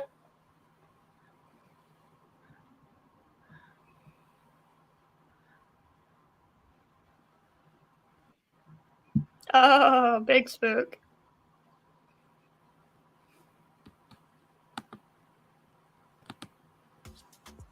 Next, an adventure that never needs to end. and again, just not going to talk about it. Developed by Othergate, Yep, we're just a rolling studio into the next co-founded by one. 4 VR veterans who I used to work with for years. Okay. I mean, ideally, you should have like an intro and an outro for each game you're showcasing. Yep, we're just moving forward. Doesn't matter. Okay. On the Oculus Studios team on our very first and super popular franchise, Dead and Buried. I know firsthand that these guys are masters at making fun multiplayer games, and I am honored to announce their next project, Dungeons of Eternity. Okay. This 1 to 3 player dungeon crawler generates levels from hundreds of unique 1 to chambers, 3, that's very so random. no 2 trips are the same. You'll explore dark crypts, ruined castles, and deep caverns. Battle monstrous enemies. See, I love me a and good magic, fantasy dungeon solve crawler, puzzles, you know, avoid but traps, gather loot, escape back to safety, level up, and then do it all over again in a brand new dungeon. Take a look. Fuck, hold on. Okay, we're fine.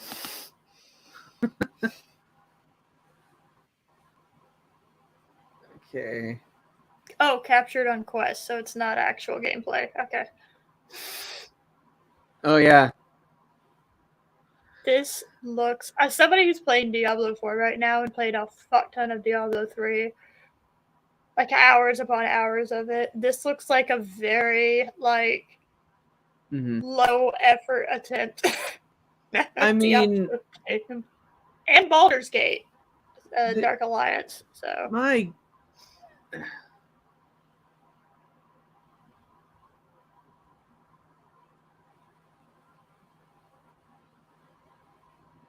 Skyrim has better looking enemies, and that game's ancient. yes. Da da da da da da da da da da da. That's all I know That's about lovely. Skyrim is a song. You're welcome. Oh, Jesus Christ! I'm flipping back and forth so quick. Okay. I mean, Skyrim's a good game, but it's like that game came out in 2011. Yes, I mean I like the music. Skyrim. Da, da, da, da, da, da. The bad lip reading of Skyrim is fantastic. That's how I got introduced to Skyrim. Is the bad lip reading of the Skyrim theme song. That's all I know about it too. I never played it, so that's all I got. It's the bad lip reading of the song.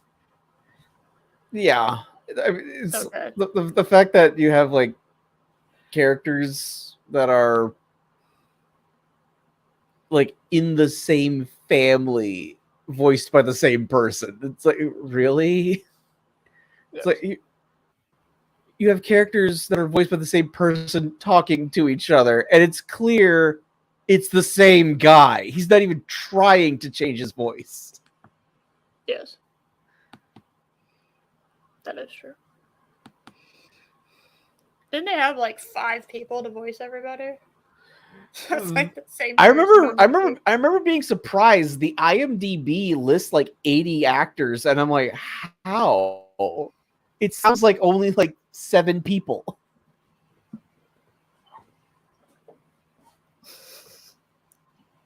I just made up names. But we must have other beloved classics waiting in the wings, right? Oh yes, that How dance about game one of the was definitely best-selling classic. games of the 90s? Oh, what? An iconic mystery, maybe? Something a little spooky? Luigi's Mansion. Yeah, I think we have one like that. Oh shit! We didn't even get the name of it. Hold on. We're speedrunning this a bit. Okay. Uh-huh.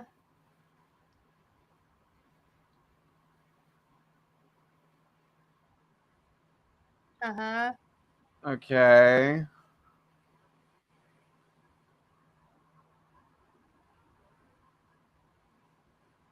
Okay. Oh! I like me a puzzle. Don't be spooked. Big spook. Are there cats? Oh. Do I get a cat friend? Invention comes to life. Ooh. Oh my god, it's Clue. It's an escape room. Oh no.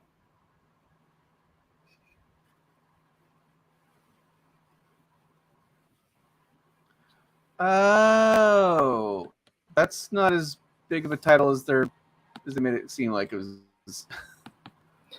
Yeah, I've never heard of this. I do like. I mean, I've heard of it. And yeah, it's a decent seller. I don't think it's. When I first saw it, I was like a legendary puzzles games, a legendary like puzzle solver. I was like, are they talking about Myst? Because that would be an interesting remake. Dude, they already did a remake. You didn't know that they did a remake for that? I did not actually. Yep, Lucky and I completed it last year. They're working on. I think it's Riven is the next. So I can't remember what it's called. The next one. I think it's Riven. We got stuck.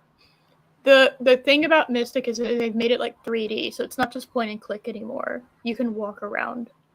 Wait. Shit. I said Myst, not Mystic. Yeah. Myst. That's what I'm talking about. MYST. Okay. MYST. Yeah. Yes. Lucky and I completed it. They did. Okay. Let's see. That's like $30 on Steam right now. Oh, okay.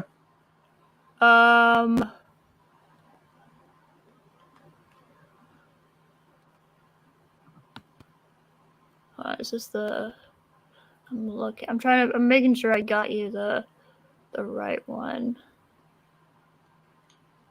Yeah. So Myst, the remake, was in 2021. Okay. Yeah, I missed it. You missed it. I missed it. Do you see what I did there? Yes. Yes. I am proud of my dad jokes. Good. But no, it's beautiful. I'm not a dad, so I'm getting ready. That's true.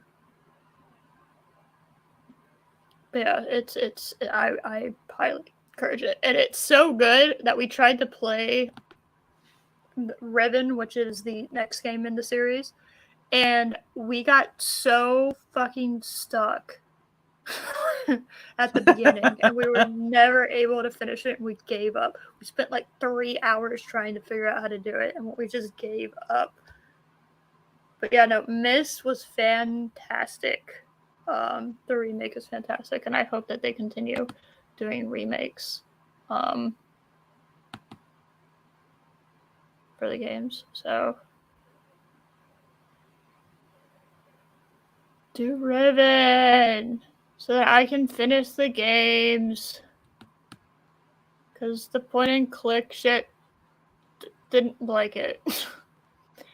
I genuinely think that the remake of Myst actually ruined my experience with Riven, because we did it immediately afterwards.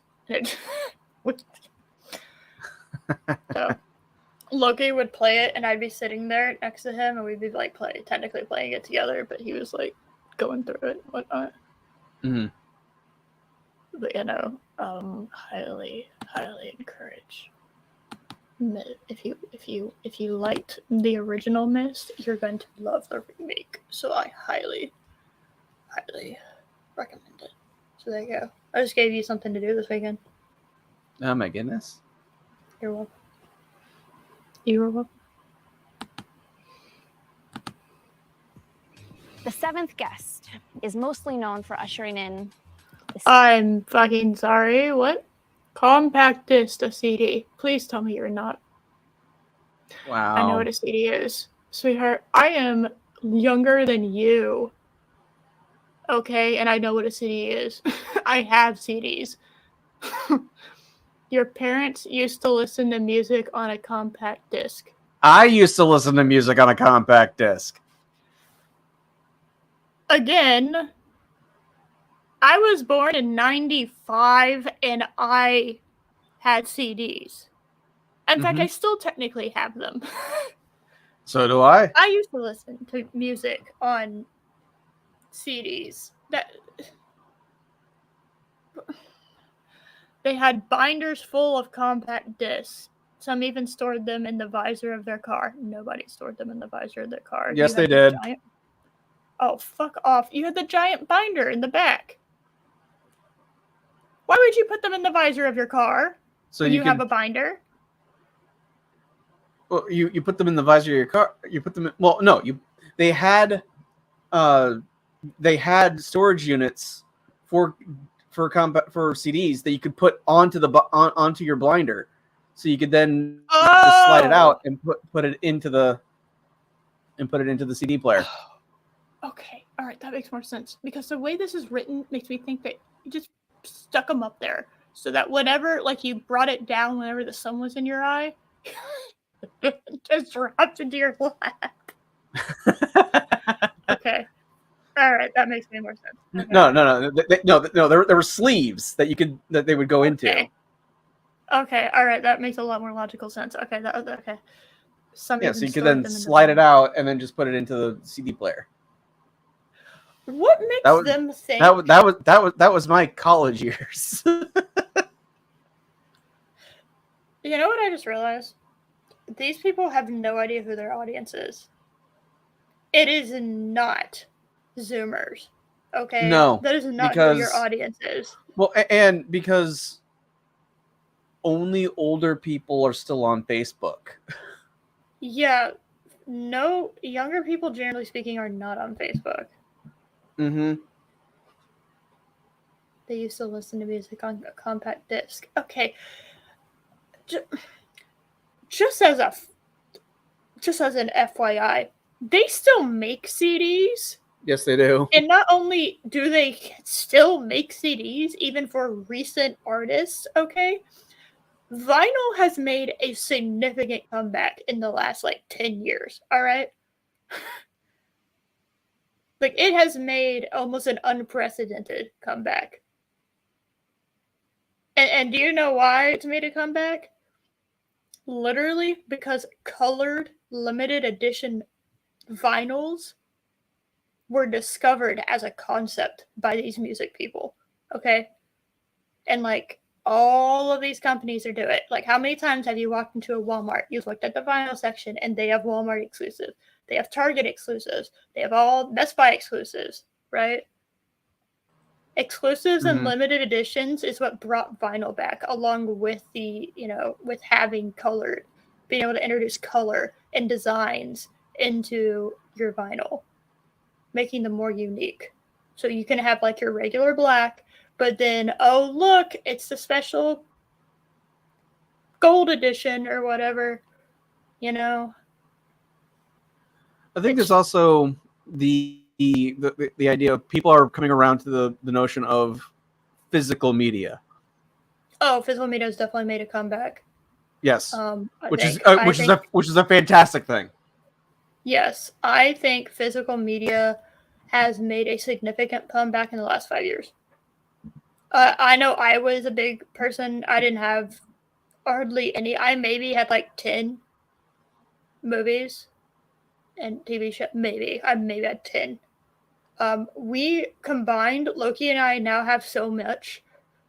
Now, most of it's his, granted, but we have so much physical media now. We can't put it all up on the walls because there's so much of it. We have to get shelves in order to show it off. It's just I just don't understand this. Oh, one of the very first things Becky and I did when we got married was, when we moved in together, was sorting through all of our media collections and we both have this. Okay, we keep the one that's in the best shape. The other one goes to half price books and stuff or something.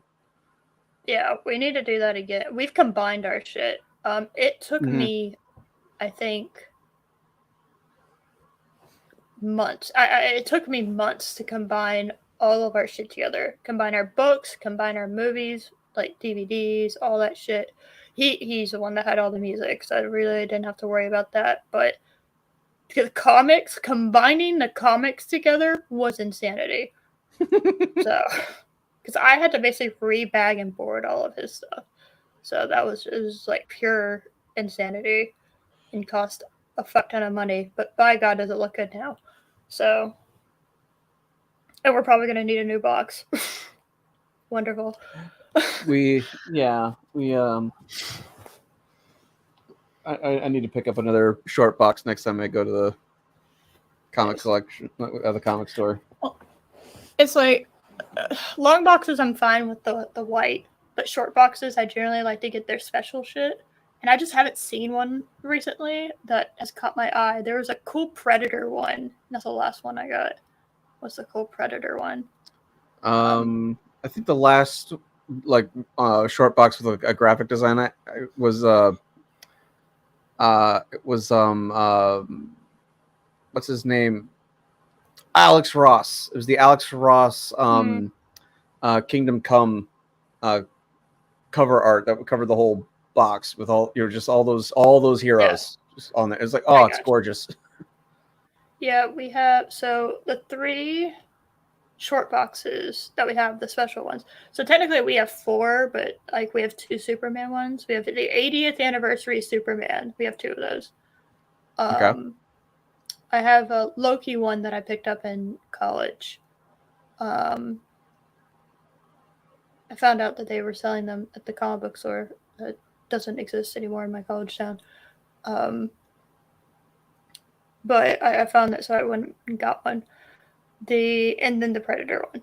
So, but yeah, I just. Becky actually likes to make it a project to, do graphic design on a white blank one. So she'll I've never considered that. Didn't you actually? You did show me. I think I did send you some pictures of some. Yeah. It was really impressive. Like it looked professional. It was so well done. You might have just given me a project, but then I have to take all that stuff out. Or you could get just get a new white one and but then I'm gonna want to do it to all of them. I suppose that's true. Josh, what have you done? What have you done? It's Becky's project. I don't do them. It's all your fault. All right, I'm gonna hit play. Oh, she can be. Oh, Becky can be at the show last week. Okay, cool. Thank you. CD-ROM era. Once upon a time. It's a great puzzle. You're not funny. And it's cool to see Vertigo Games and Vertigo Studios Rotterdam staying true to the original, but reimagining it for a new era. The team is using volumetric videos. That's a red flag phrase to me. Performances of actors to help tell the game's story. They're also fully recreating the iconic mansion in 3D for the first time. Just don't be surprised if it starts changing shape around you. It is haunted after all. Oh, okay. In addition to The Seventh Guest, Vertigo is working on Arizona Sunshine 2, a sequel to one of the most popular games from VR's early days. This one people have been waiting to see for a long time, including VR's early days, as in like 4 years ago? Recently. Yes. But today, we have another short teaser for you. Time to say hello to your old pal Freddy, and hello to a new friend as well. Oh no. Is dear. this Five Nights at Freddy's? Pre-rendered animation only, not actual gameplay. Yeah, I could tell.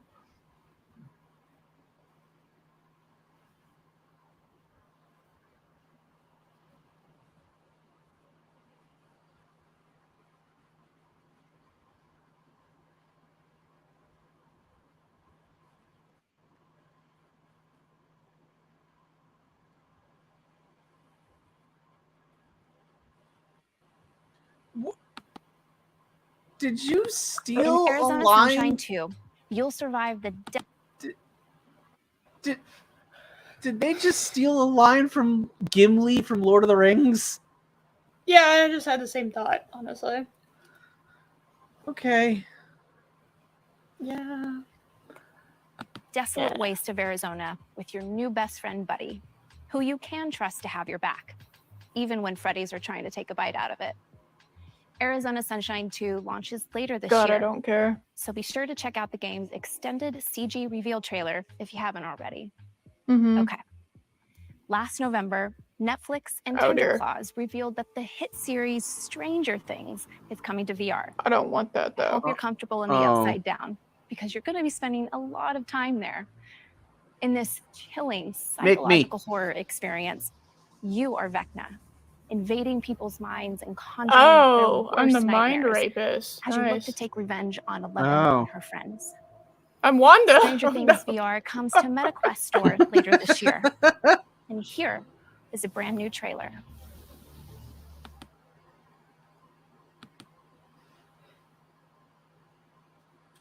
This looks...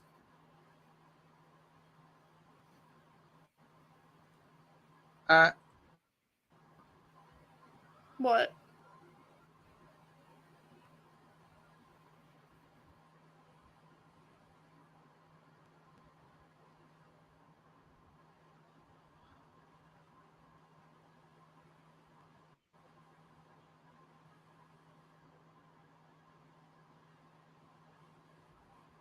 This looks so dull.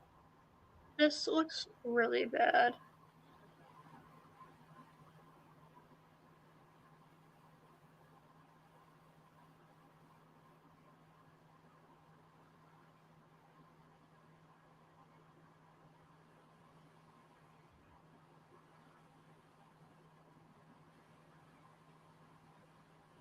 That looks so bad. That looks bad.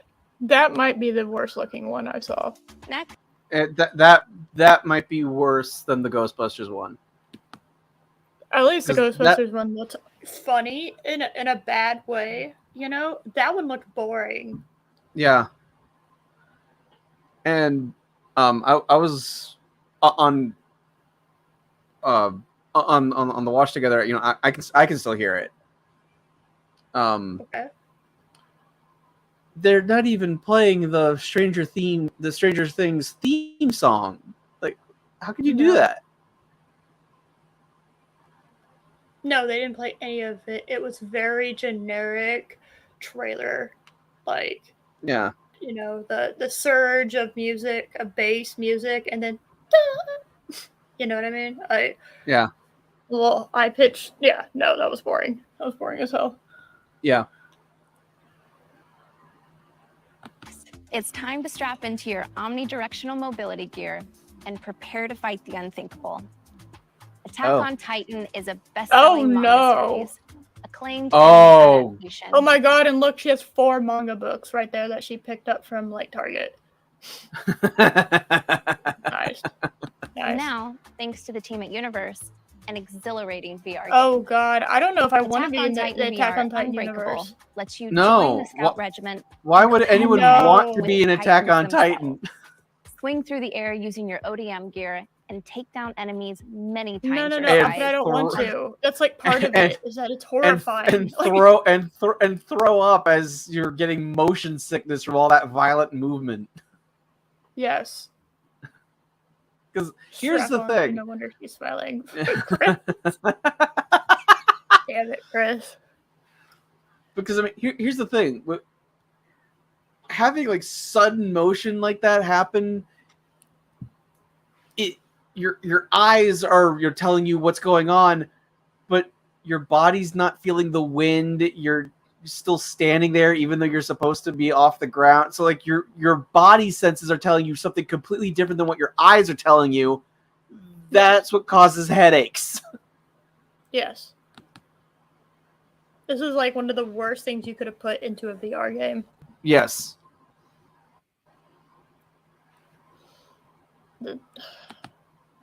All right. You try to protect the last vestiges of humankind. Some of you may already be familiar with this game because we teased it late last year. Yeah, you no, I didn't know. get to see the game's dynamic, high-flying battles. Okay. Today you will. Oh shit! Hold on. Okay, there we go. Okay. I can never get past the first season of Attack on Titan, so it should be fun. Oh dear. Oh fuck. Oh Jesus Christ.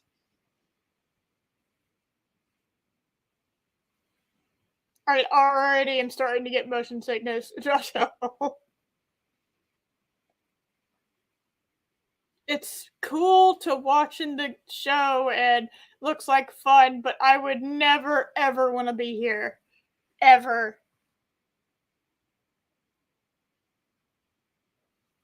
It's kind of their music, but not really. You should be. Why are they not killing the Titans or the Scout Regiment, you assholes? There we go. Oh, you didn't even have the balls to actually show the killing blow, but okay. Wow. Right. That looked lame and Back in motion. 2011, Yeah. Polish developer People Can Fly, the creators behind Outriders and Painkiller, introduced the world to skill shots. Blast an enemy out of the air, skill shot. Kick him into a cactus, skill shot. It's not a skill shot. Crush somebody under a hot dog cart. You get the idea. Yeah, Now what? imagine So just how not creative you could get with the that gameplay? system in VR. What? I just sent you a picture of Becky's work. Nice. Yes, that was like super professional. I love it. Yeah, you can share it. That's fine. Okay. Oh, hold on. I gotta like get out of the thing, and I gotta get the thing. Why can't you share it, Josh? So that I can keep the thing up. That's a good point. Share now. That's You do share. Share now. okay. All right. Now. Now, Josh. Working on Now. it. I only have so many tabs. Hold on. No.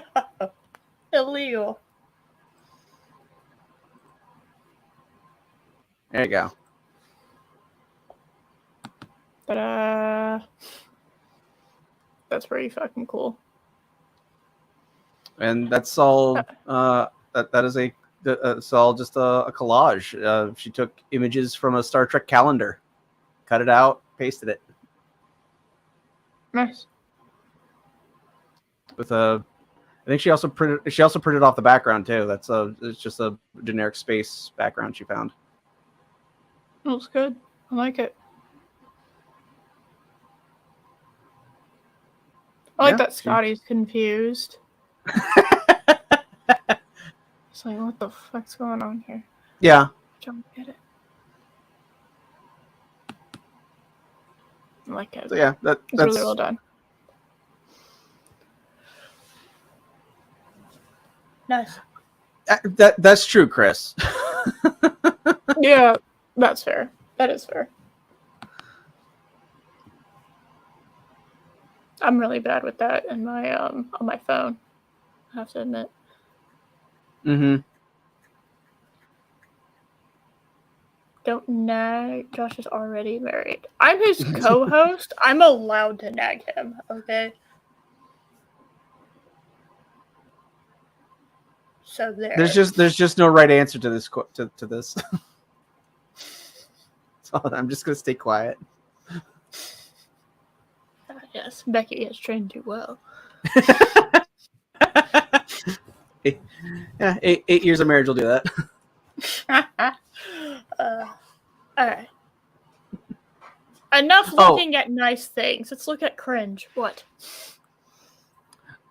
Becky can make the show last week. Okay, thank you. Thank you for letting me know in advance. Thank you. Forget imagining it. We've got it. Here's your first look at Bulletstorm in VR. Okay.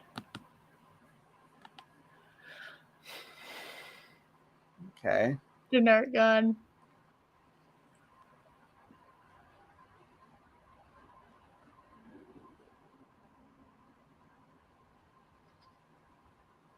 Ugh, God. Remind me why I can't do VR. Yeah.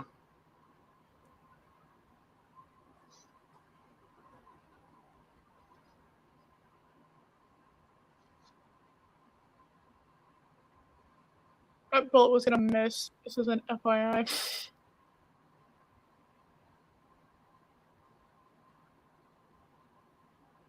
I don't know. I played Halo and I played Destiny 2, and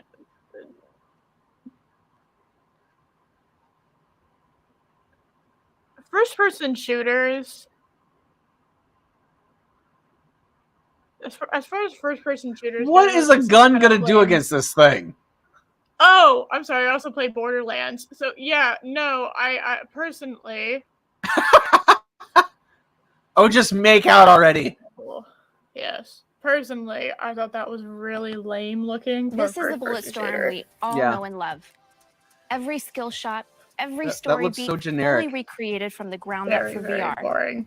And for the first time, you'll actually be able to handle an energy leash, deliver devastating blows, and mow down hordes of mutated enemies. So book your ticket to the planet But we didn't Stygia show any of later that. this year.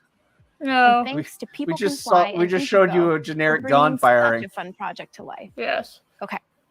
Before we start talking about our final game, I know you've been waiting for an update on Assassin's Creed in VR. Final and game. I have good news. Holy shit! How much? There's still 20 minutes. There's 35 minutes left. Oh God, how long are they going to talk about this? I don't know. Question: did Eris choose to watch this in 48? I don't know. My graph for when I have my YouTube videos, usually I'm just listening to a lot of YouTube videos, so I keep the graphics low quality. Mm-hmm. But that shouldn't have any effect in watch together. What quality I keep my YouTube stuff at. So I don't know. I don't know what the quality is here. There's nothing for quality here, so I don't know. But yeah, I don't. Assassin's Creed Nexus is coming to the MetaQuest store by the end of the year.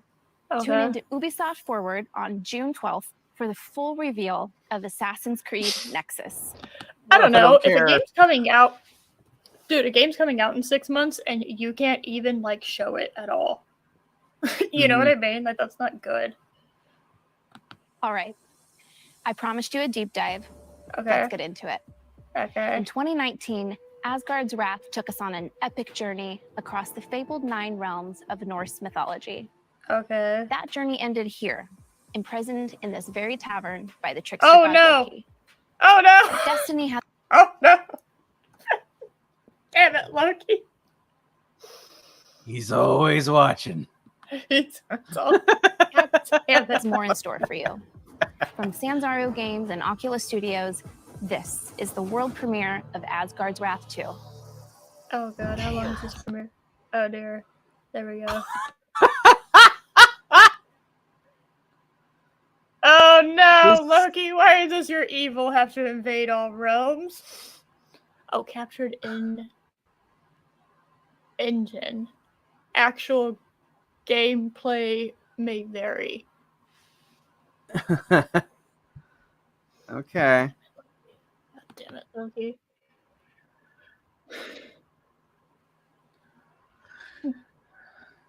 No. Keep going, Loki. Yeah, Loki! Woo! Woo!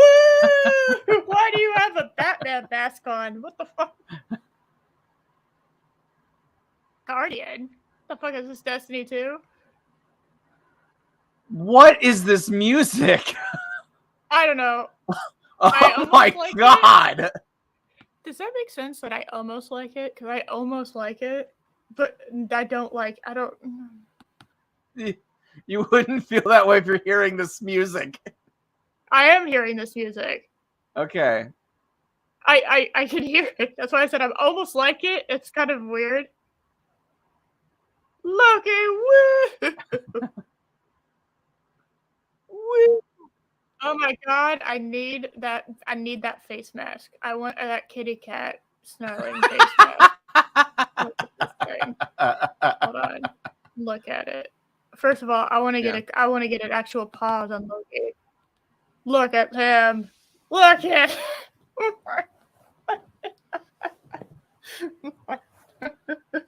Why does he have a samurai helmet on?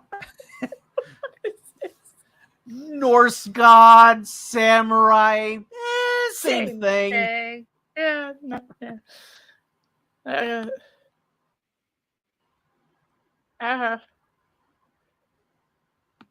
Look at this meow. Look at this little meow meow. Yeah. Oh, she got them crazy eyes.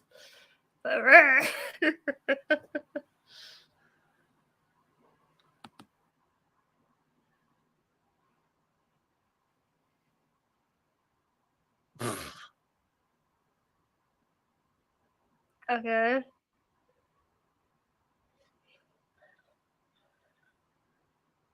That was a little Egyptian. Are we in Egypt? Oh, wait, hold on. No, I have questions.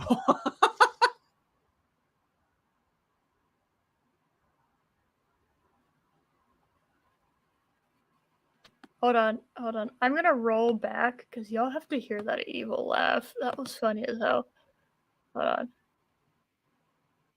Did I go back too far? I may have gone back too far. Yeah, you did. I went back way too fucking far. This is before the kitty cat mask.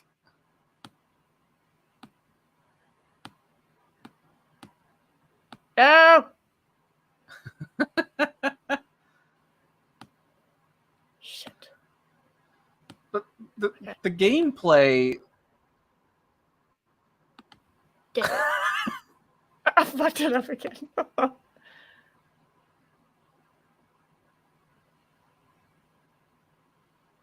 Okay.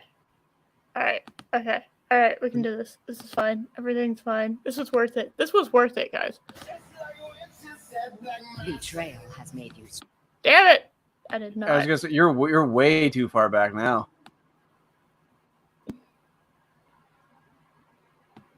Okay. Okay, close enough.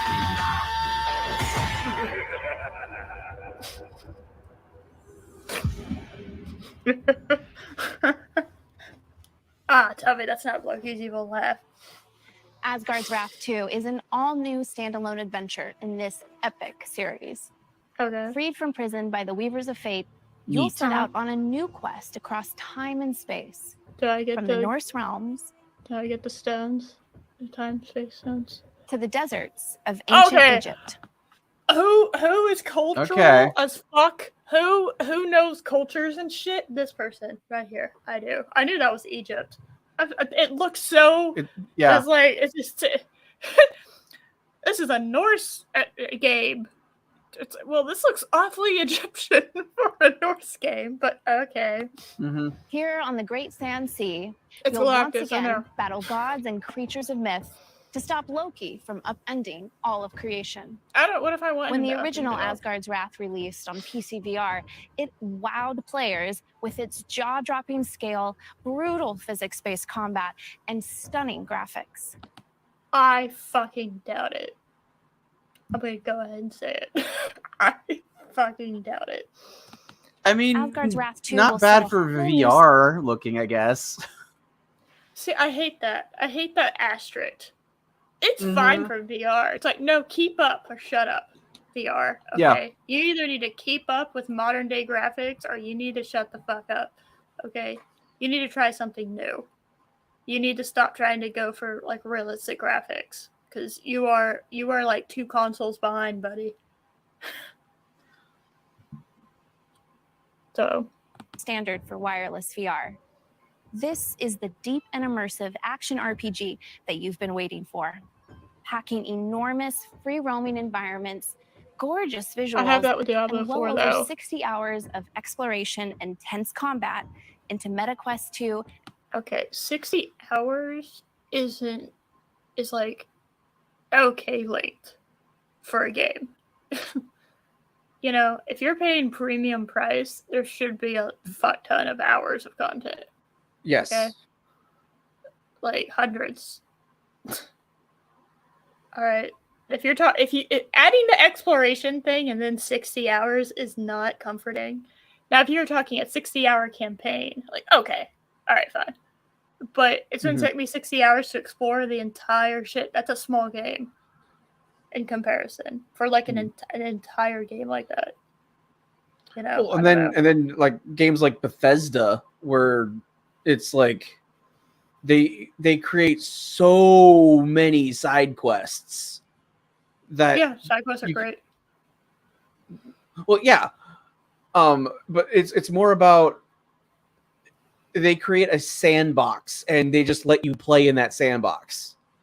there's all these missions out there, and there's a story, but that's kind of meh. You don't really care about it. You just wanted to explore the world. Yeah, when Loki and I played through Final Fantasy 15, the characters, 10 out of 10. Iggy is the best. Okay. Mm-hmm. And the side quests were great. The main story was like a 4.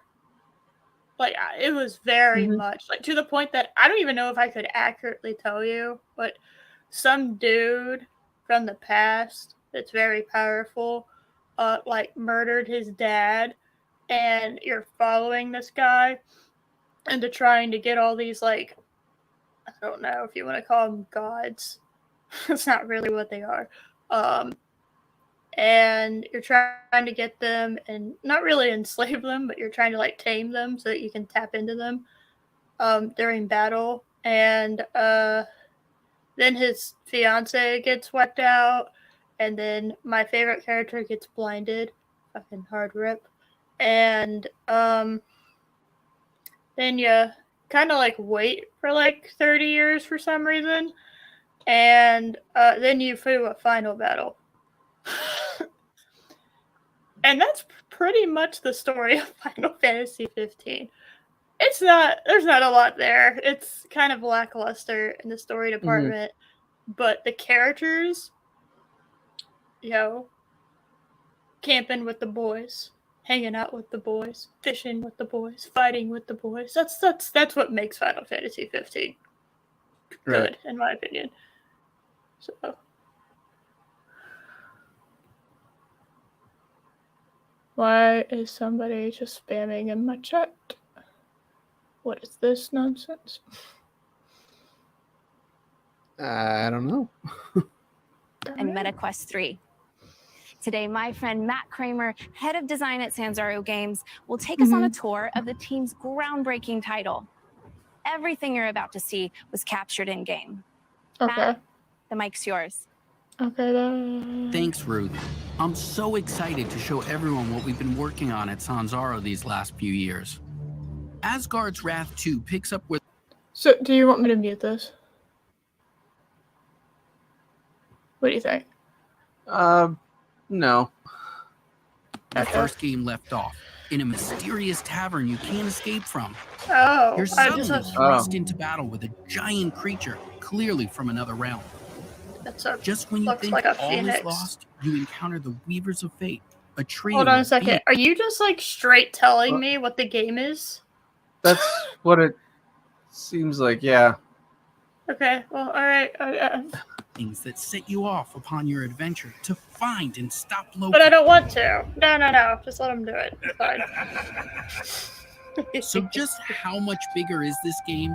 Not It's only way will you funnier to travel imagine through Loki new as Loki. Asgardian locations, like Muspelheim, the Land of Fire, the Weavers of Fate will also bring you to new realms, like the vast desert expanse of ancient Egypt.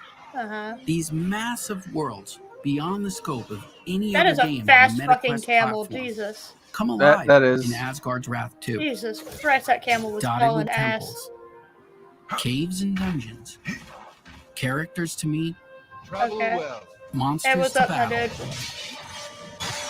quests and side quests, Okay. wildlife, crafting resources, my mini games, God. and more. This is a Is that a living genie? world you can roam and explore I freely. don't know. The most expansive of these worlds is the I will Great say this Sand one Sea, by far full looks of like the hidden best treasures game. and unique events. You could I can spend see why they hours saved it for upon last. hours exploring this map. Yeah, I mean, and this is still not obviously the discover best all game. its secrets. You might decide to prove your combat prowess by Yeah, hunting if it's a rare, fighting high-level game. monsters that roam the sands, or gather plants or animal parts Smack to craft that. useful consumable goods, such as bait to attract wildlife, or a ward that provides a temporary AoE benefit wherever you throw it. But it's not all about survival. Oh my Kick gosh, back it's fishing! and fish. Or beat your high score. Now to Eris is Smash. gonna get the game. Well, That's There's why I no like this shortage season of of stuff Destiny to do 2. and Like, see no outside joke, the this season of primary Destiny quest 2 I wouldn't line. give a fuck about if we didn't have the fishing aspect. These worlds are so big, you're Look at going the to want bitty some more kitty. speed as you move Hey, through. I can pet a cat Luckily, and fish. you have Alright, the power of a god at your Gently pet fingertips. the panther. As with Asgard's I can- Wrath, you'll be able to transform a few brave animals into unique warrior Yeah, followers I to can help you solve puzzles I can and pet cat eviscerate enemies. and fish. We're New in good. this game, they'll serve as powerful mounts that Fuck can carry yeah, you I'm riding swiftly a across the panther into massive battle. realms of Absolutely Asgard's get Wrath wrecked 2. on. Oh, that was a panther, not a camel. Of That makes course. a lot more sense. What's fast on Okay. foot or mount can look very different to a god.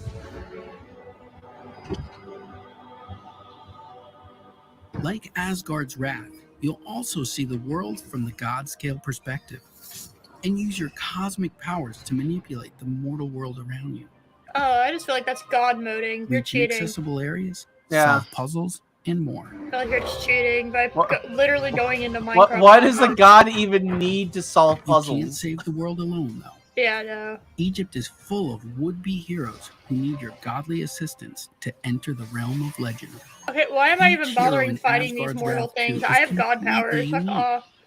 Different weapons, different skills and abilities, and different strengths. Did they By just possessing throw a these leer? mortals, you can help them fulfill their That's destinies what I and thought get he closer did. to yours as That's well. kind of cool.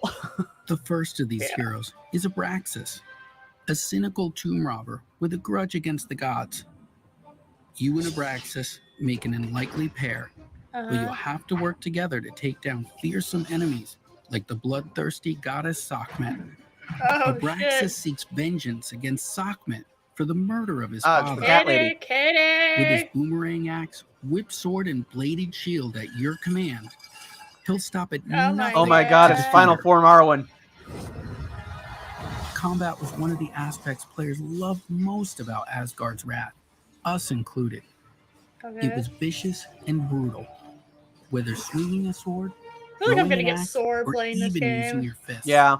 The combat made you feel powerful and skilled. In the first game, the combat favored a defense-first approach, meaning you had to block and parry a series of enemy attacks Oh, that sounds before lame you as had a fuck. chance Why to do people remove even their like runic that? shields. This Yeah. loop had to be completed 3 or 4 times I hate before you fucking could start damaging blocking an with enemy. shields and shit. So, bleh. In Asgard's Nah. Wrath 2, our Especially updated combat firing. system if is it's a- centered around player Especially choice. if it's Nothing is a holding VR you back. game. That would be You a can chip nightmare. away at enemy shields Yeah. through a flurry of attacks or land skilled parries to trigger opportunity windows that let you cut through your enemy's defenses with ease.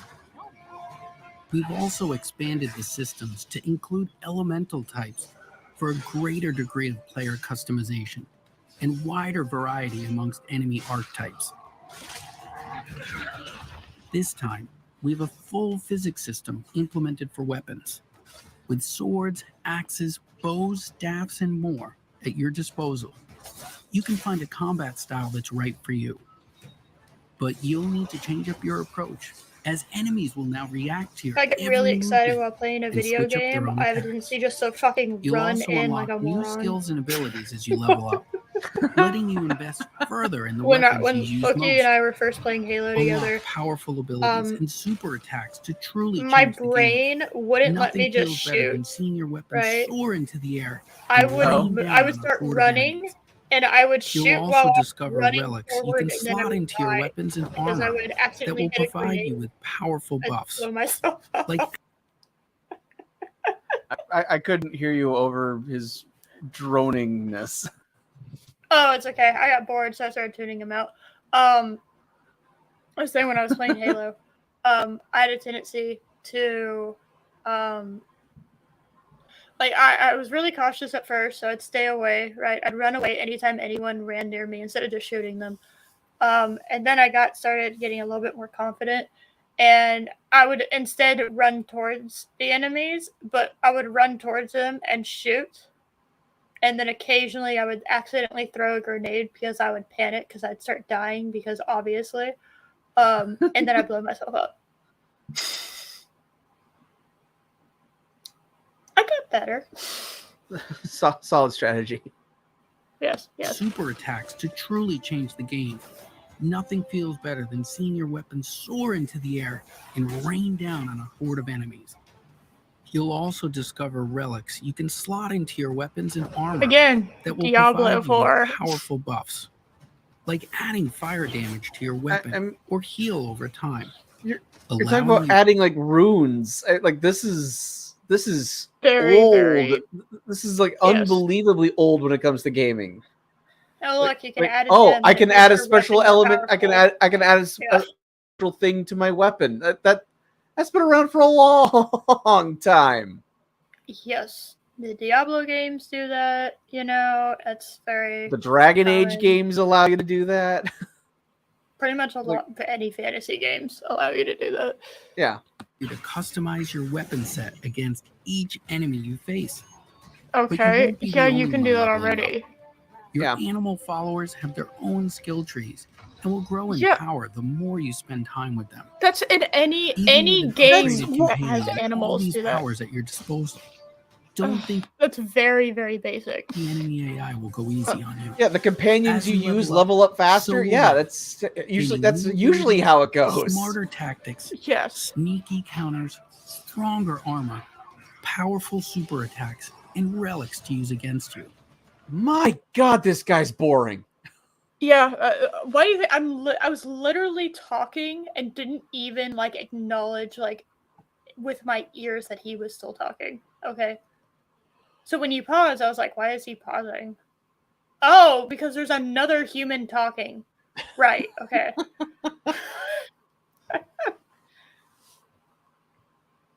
Some will even heal each other. Yes. Boost each other's damage. Or call for reinforcements. You'll have to use this is all basic strength, endurance, speed. This is all shit I have seen, not just done, but done better.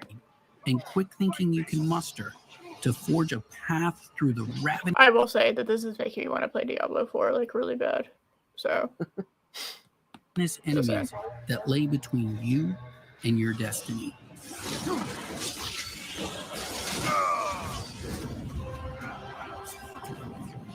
For a true challenge and the opportunity to earn bragging rights amongst your friends. Oh yeah, no, my friends are definitely going to be doing that. An infinitely replayable dungeon crawling mode with exclusive loot that you can take back with you into the main. That is the coolest thing I've seen so far. Yes. An infinite dungeon that has exclusive loot that gets harder the further you go down into it that you can use outside of it. That is that is a cool mechanic. That is fucking cool. Okay. That is a cool mechanic. Yes. All right. We did it. We found a cool mechanic. Yes, a procedurally dungeon that keeps getting more difficult, and you can use that. You can use the loot in the game. That's a cool. Yes. That's a really cool idea. And it's only shit. There's only shit that you can get into this dungeon. Mm-hmm. So it's like, okay, do you want to just plow through the main campaign, or do you want to do this dungeon and keep going and going because it's infinite? So it's like, you know, that's okay. I like that. Main campaign. The rifts are always open, so you can visit at any point during or even after so it's the not campaign. even limited. By far the coolest. Your skills against some of the toughest time-limited challenges the rifts have to offer. Face increasingly ferocious enemies as you delve deeper into these endless labyrinths, encountering the ghosts of players who fell victim to the rifts before you. Okay, that's cool too. Whether friend or foe, these specters will be part of your dungeon, helping or hindering your progress. Okay. Survive long enough, and you'll earn a spot on the leaderboards and those precious bragging rights. So I don't care about rifts. Yeah, I literally do not care about that part. It would. I would just want to get the loot. The loot. I will say. I don't have any friends. I don't need to brag. Well, I'm just saying that is something that opened my eyes to games that I enjoy have random loot in them. It's almost exclusively, right? I don't enjoy games unless it's like a puzzle game or something that doesn't have random loot. Random loot is the fucking best. I don't know how to describe it. It is Absolutely. And you the haven't best. played Skyrim? No, I never played Skyrim. Okay. Da, da, da, And da, yeah, da. Ram Bam. Learning blacksmithing and runes so you can forge your own sword sounds amazing, but he makes it sound boring. Yes, but yeah, the dungeon aspect, especially with hey, players have fallen before you, and you can like resurrect their ghosts to like help you out. That's kind of cool. I like that too. So this is a cool mechanic. This is a cool mechanic. Yes. No, I don't know if that's like, is this a Rift game? No. It's just Asgard game, but I would probably spend my entire play of I would be getting to the dungeon. That would be my driving point, is getting into the dungeon. And if this wasn't an Oculus game, I would actually consider this. Yeah, I wish this wasn't a VR only game because I would probably get it literally because of the dungeon mechanic. The dungeon mechanic is so awesome. It kind of reminds me of Rifts in not Greater Rifts, but Rifts in Diablo 3. You can access the Rifts pretty much at any time. Like once you get to the home point of New Tristram, you can pretty much access them at any time. And if you want to do a greater rift, you have to have like a greater, like a stone or whatever to have them because you get better shit, right? But the rift itself, yeah, you keep going until like you fill up your little rift meter thing of enemies, and then you get the main boss. But once you kill the main boss, you can actually continue until the end of it. So it's kind of there's kind of aspects of it that this reminds me of, but as far as like it in its entire, this is the most unique. This is really cool. I like it. I like that. That just have that. I'm not gonna be able to play it in VR because I'm not gonna risk puking and being motion sick, which fucks me. By the way, when I get motion sick, it basically fucks me over for the rest of the day. I have to actively make sure I don't get motion sick because I am done. The rest of the day, I'm miserable. I basically just either I sleep or I just like sit there with my eyes closed. I once the motion sick hits, I'm fucked. There's no way to come back from it. I've tried, so a total bummer. I hate that this is VR exclusive. Are deep and full of mystery. They're almost like a whole game on their own. Which I wish you'd had them. I wish this was a whole game on its own, and not be VR. I would probably buy that game. Because of all the unique dangers you'll encounter. I hope that this first look at Asgard's Wrath 2 has you excited. Actually, it makes me mad. We've got so much more to show you. More heroes, more companions, more gods, Loki anomalies. I can't wait to show you. Loki anomalies? What? Back to you, Ruth. I like that. Loki anomalies. I feel like the wrenchers of Loki, the wrench team, should definitely like think of that concept and put it to good use. Loki anomalies. That's funny. I like that. Just that word, Loki anomaly. That's funny. All right, Ruth, bring it home. We got 20 minutes. Okay. Now head over to the MetaQuest store because pre-orders of Asgard's Wrath 2 are open. No, I can't. I'm not doing that. And you'll get a copy of the original Asgard's Wrath on PC. Okay. You don't have to play it before, but it'll add some fun context. Oh, like you'll the story also and get immediate access to the Great Sand Sea home environment I'm standing in now, and unlock an exclusive Asgard's Wrath 2 themed character, as well as the title of Cosmic Guardian in Population 1. Okay. And once Asgard's Wrath 2 launches later this year, those who pre-ordered will get access to the Sword of Ra and the Sun God's battle armor. Okay, can I see what those look like? That's the end of our main showcase. But stick Okay. around for more, because up next, we have some of the most passionate VR creators sitting down to discuss the games from the show. And while you're there, we're running a sale on favorites like NFL Pro Era, Resident Evil 4, Bone Lab, Among Us, and many more. And like last year, we're also giving away this awesome room I'm standing in. It's available now in settings under home environments. Fuck off. Of course, there's so much more we want to share with you. We plan to announce more games, major updates to existing titles, and we've got Then why is there still 20 minutes left? Thank you all so much for tuning in. Because they're talking and thanks to the developers who helped put the show together. Do you care? Do you actually want to listen to creators talk about their games? Do you give a shit? I don't. I don't either. Okay, good. Excellent. Good. Look,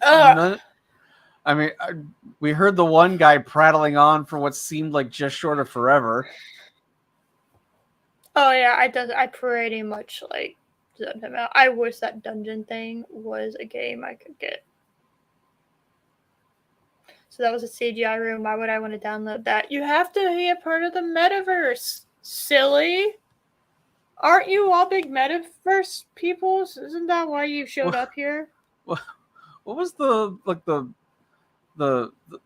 launch of the metaverse thing, and there was only like 10 people on there? Yes. That was glorious. It's fantastic. I'm sorry, Palpy. I'm so sorry. Yeah, sorry, Palpy. Sorry. So sorry. No game asset. He might have assumed that we were doing another watch party of a Neil Breen film, but just noped out. That is fair. We have one left.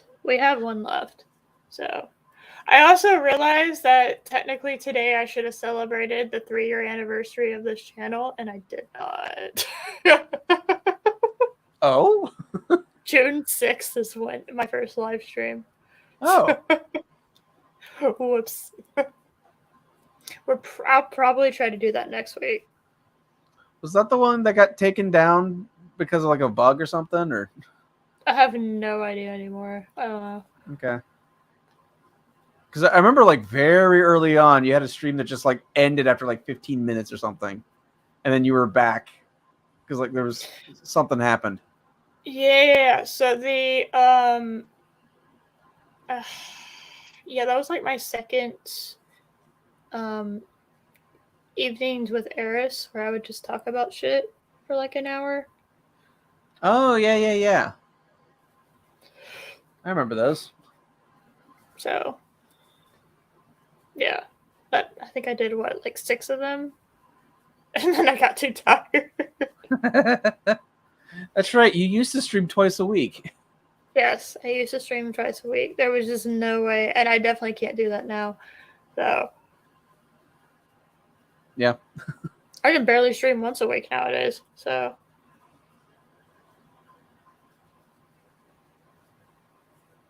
yeah. All right. Well, I ain't got nothing else. That was it. Were y'all excited, though, about the gaming showcase? Are you surprised that they definitely didn't try to hide this? How many views does it have?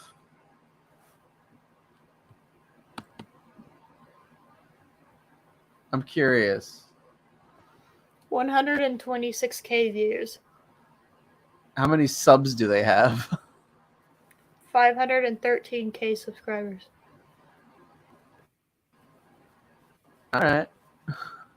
That's actually not that bad of a... No. 4.4K likes, 1.7K dislikes. Okay, it's not bad. It's just so meh. Yeah, I'm reading the comments. Talking about 7th quest. Crazy how we're supposed to forget Mark was dumb enough to announce Grand Theft Auto San Andreas.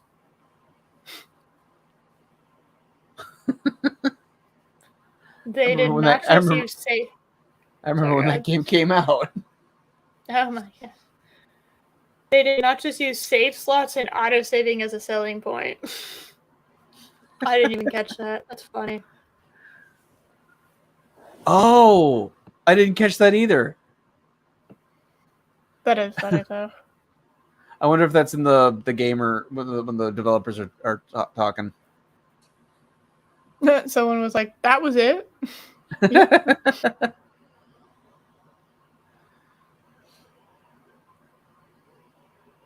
Let's see. Let's see. Oh yeah, so someone commented, yes, Bulletstorm is coming back and Asgard Wrath is getting a sequel. Oh, I'm so excited. Or I'm too excited. And then MetaQuest replied and said, we're taking gaming to a whole new level. And then somebody replied to them and said, no, you aren't.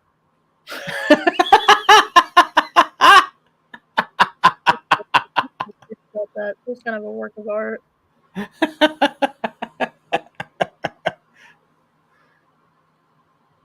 You can put special items into your weapons to give them special enchantments. Oh, like thousands of other games.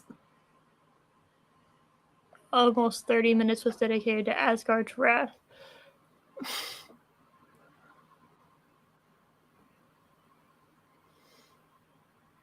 Okay, yeah. So you know how I was telling you Pyrocynical did watch the so his video covering it actually has more views than the showcase itself.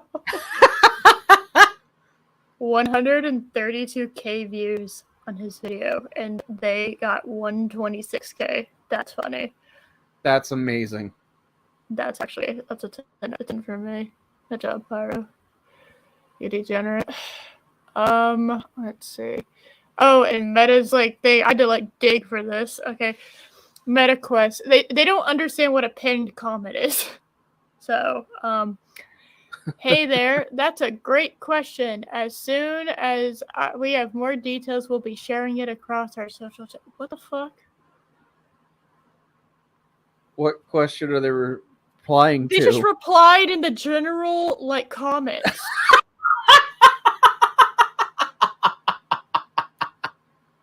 Hold on. I can't. Wow. They didn't click on that person's specific question and replied directly to them. They just did a generic. They just did it in the general comments. Hold on a second. Look at this. I'm not making this up. Look at that. Look, these are all just comments, right? What? Hey there, that's a great question. As soon as we have more details, we'll be sharing it across our social channels. Click on the replies. Does anyone My question is, where is San Andreas? You guys at Meta are making very bad decisions. Everyone's looking forward to GTA. I don't know why y'all thought they were getting GTA. I honestly God, I have no idea why y'all bought that. It's still in development. Yeah. So even if they do GTA, by the time it comes out, it's going to be so outdated. It's going to be laughable. Yeah. So who are you talking to? There we go. I was wondering when someone was mentioned that. Yeah. So it's just, yeah. Wait, go back up for a little bit more. One more. Her eyes represents the soul of Meta. That's funny. I like that. That's funny. Oh.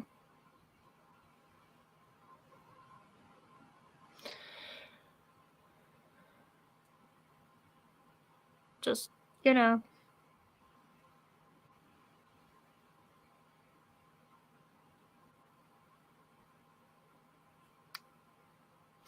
woohoo. Kind of boring ones. Stranger Things is going to be a visual, nice experience. What just happened in this? I don't know.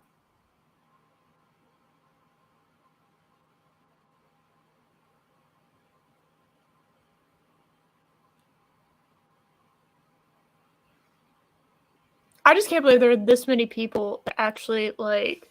Yeah. Not only knew about this, but seem like there's people in here that actively. Whoa, hold on. This showcase was really good. This is the future of gaming. What are your standards?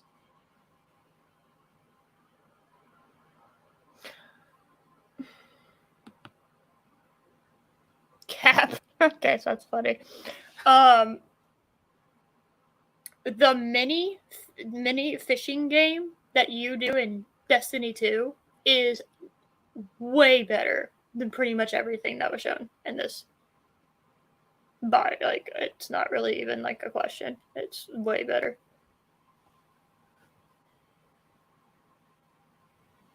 Yeah. Oh, hold on. I saw somebody in there. Did I miss anything worth any? No. The only thing, Kermit, that you missed out on,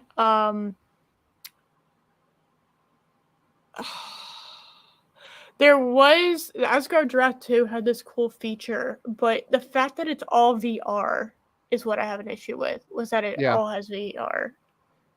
Oh, I mean, I'm not getting any of these. Yes. I did used to do twice a week, and then, yeah. Well, everybody in the beta minutes has a whole bunch of fucking shit happening at the moment, so God help us. I have no idea about that. So, yeah, I have two very small life events happening, moving and getting married. Yeah, just small. Very minor. Very, very minor. Yeah. Not life-changing at all. No, not life-changing at all. No, not at all. So, yeah, no. Yeah, that's all I got, guys. I got nothing else. I don't even have any, like, shifter books, because when I was trying to figure out what was wrong with the, wrong last week with the archive of the Dark Dungeons, I had to close all my tabs, so I don't have any of my shit anymore. So, I ain't got nothing for you. I know. It's so horrible.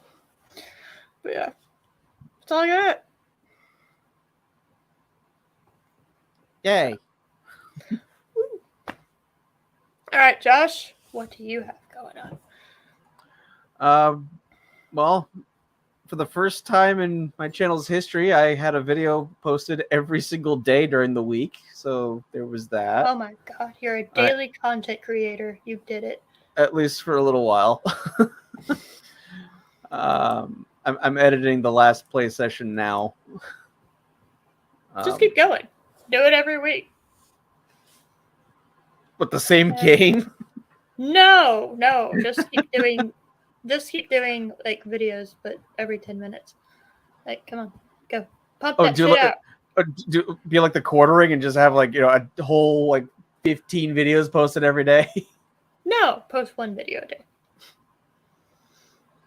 You know how much time that takes? You don't need time. You don't need to have fun. You don't need to have a life outside of this stuff. You don't need it.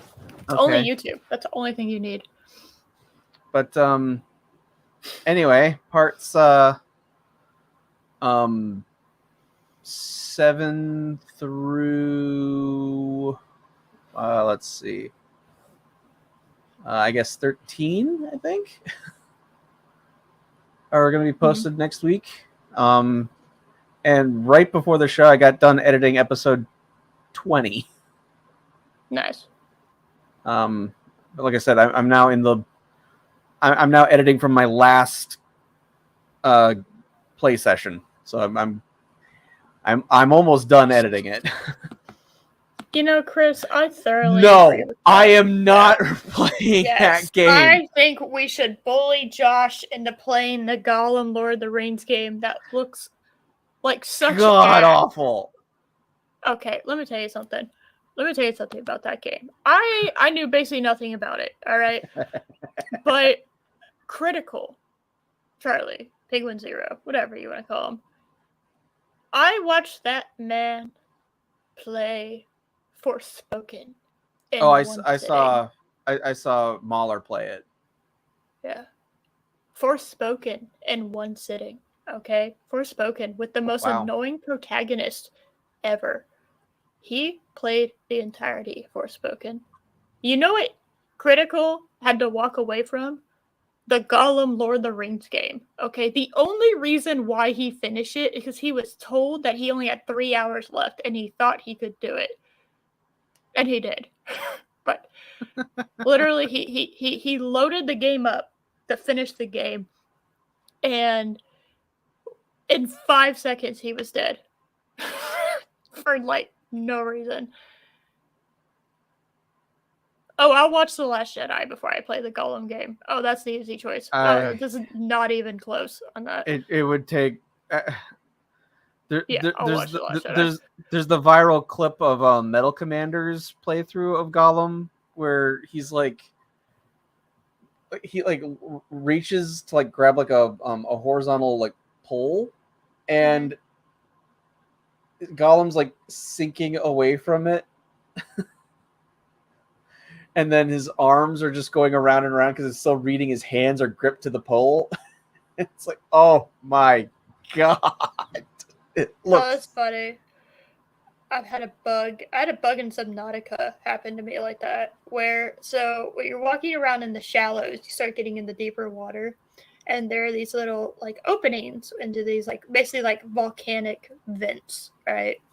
Where like you go down and it's like a much deeper area to the point that you need like a special suit in order to go down. And when I dropped down, you don't really have like a whole lot of propulsion. And when I dropped down, I accidentally dropped down into lava. And so I ejected myself out. But the game read me as I was somehow both dead and alive. So even though I was like, I'd gotten out, right? And I'd use like my seat ray, I think it's called seat ray, to like power myself back up to the surface. My feet and legs were still connected to the suit. So I was trying to, and I quit out the game and I reloaded it, and I was still stuck, and I was like, oh you had a corrupted file. Oh no, it's corrupted. But thank God, I don't know how I did it, but I somehow I managed to like unfuck it. But I was like, I had spent hours, I spent days on that game. And I was like, no. I had just finished building my base. I was just like, no. Damn it. Yeah, I saw Critical. I haven't seen Mahler's playthrough of it, but Critical, you're supposed to like jump down at one part, and like because you were crawling kind of on doing like stealth mode, like near the ceiling. You're supposed to jump down at one point, and like even though that's what you're supposed to do, the game still killed him. Yeah. Yeah. It's the various playthroughs I've seen. I saw a little bit of Jay Longbone play it as well, which was amazing. Yes. I mean, I remember when I decided I'm gonna try my hand at a Let's Play. There's Star Trek Resurgence or Gollum coming out soon. Do Gollum. Which one am I gonna do? And I decided to go with Star Trek Resurgence. 1, lifelong fan. 2, it's gotten like no hype, no attention, and that intrigued me. Mm-hmm. But then after just seeing the trailer for Gollum, I was like, dear God, that looks awful. No, thank you. No, I have no interest in it. It looks dumb. Everyone's dumb. I don't know how. Well, I wasn't done yet. Okay. Becky came in and saw me like watching the trailer, and she knew I was thinking of doing a Let's Play for a game, and she was like, you didn't buy that, did you? I'm like, God, no, honey. I appreciate money too much to do it to that. Yeah.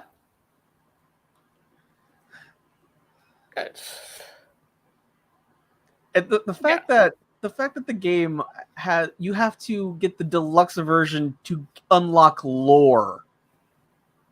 Are you kidding me? No. Mainline story, I have to buy the deluxe version. No. So, you have the base game, and then the deluxe version, you can purchase. Look, Gollum will find lore tidbits here or there. You can't unlock them unless you got the deluxe version. Oh my god. Or when Gollum encounters an elf, they will speak English. You have to buy the elves speaking Elvish.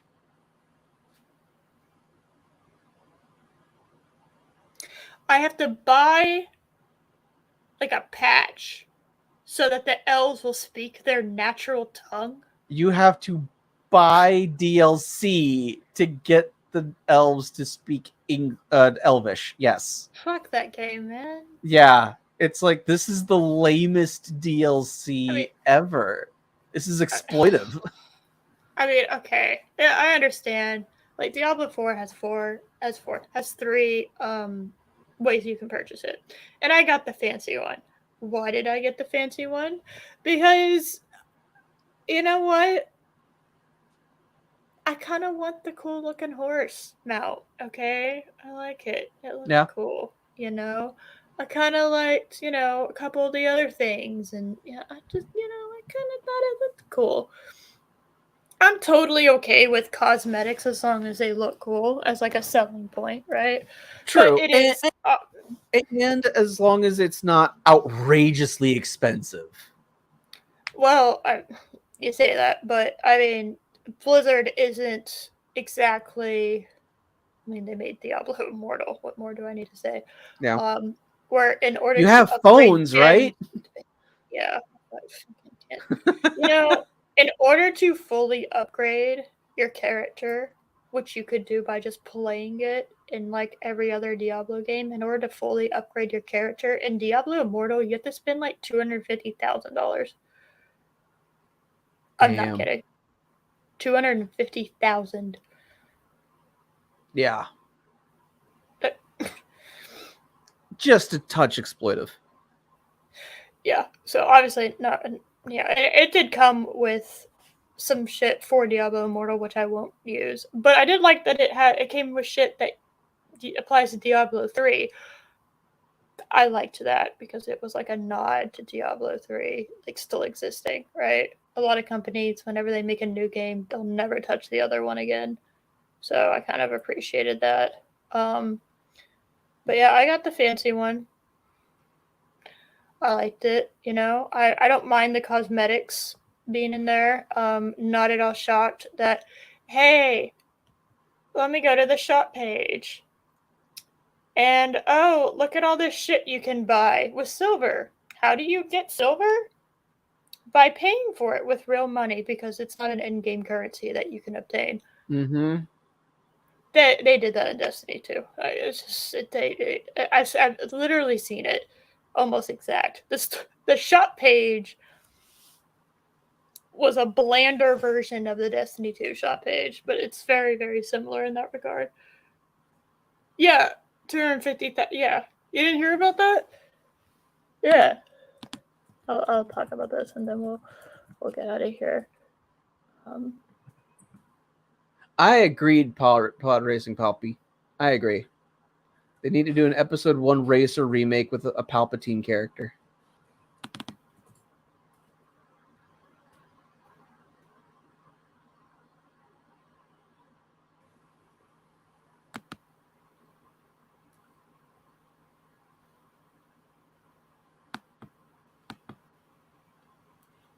I always found you can buy XP in order to level up faster things. That's also bizarre, because it's like, do you want to spend money to not play the game? Oh, that sounds like fun. Oh my god, they did that in Destiny. They have a thing where you can buy 10 levels of progress on the ranking in Destiny 2 and for the season. I was like, or I could play the game. Yeah. What a weird concept. But now, the only way I could see that being okay is, hey, you got really fucking busy and you really, really wanted that that cool looking universal ornament for that weapon that new exotic they gave you this season that you can only get if you hit level, rank 100, and you're at level 90. And this ends tomorrow, and you just don't have the fucking time to do it. Okay, spend $5. I could also understand that kind of thing for free to play games, because you didn't buy anything to get the game. So, having microtransactions and stuff like that for a free to play game, I'm a little more okay with it. Yeah, because I understand, in order for the game company to keep producing content, keeping the servers up and running, that costs money. I get it. Yeah, but when you're paying $120, for like the ultimate edition, and you still have to buy stuff, that's robbery. I mean, if you want cosmetics, I have no issue with like exclusive cosmetics being something you pay for. You know what I mean? I don't have any issue with that for the most part. Most of the gear in these games look cool anyway, but if there's like one that you just can't have without, like, I'll give you for instance, in Destiny 2, there was a cat helmet that you could have. And I had to have it. So I bought it. You couldn't earn it in game. I bought it because I had to have it because it's a cat helmet. I can't help it. It's just it looks like a cat. It's cute. I'm getting it. I get that. I understand that.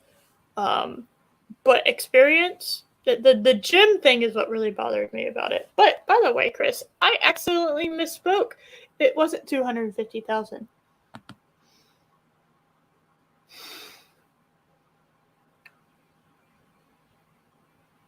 Damn. $540,000. Yeah. $500,000 to fully upgrade your character. Yep, which you could do for free, by the way. In every other Diablo game. If you just played the game. If you have to pay $200. No, the cat helmet definitely didn't cost me that much. It cost me like $7. I was like, yeah, I'll have a cat thing.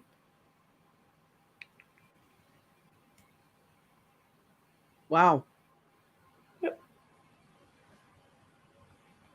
Yep. That's what I mean when I say I will never play Diablo Immortal. So.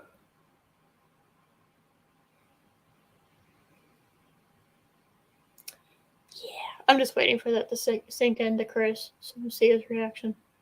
And then I can leave.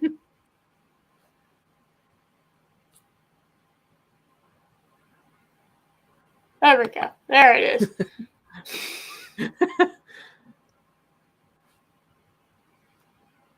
Yes.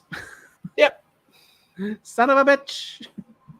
Yeah, so in order to upgrade all of your armor, in order to upgrade all of your gems, in order to, all your stats and everything, yeah. Everything, to max it out, it's going to cost you $540. $1,000. No. I'm not even going to bother. No. Not even going to bother trying to play that game. That is so disgusting. No.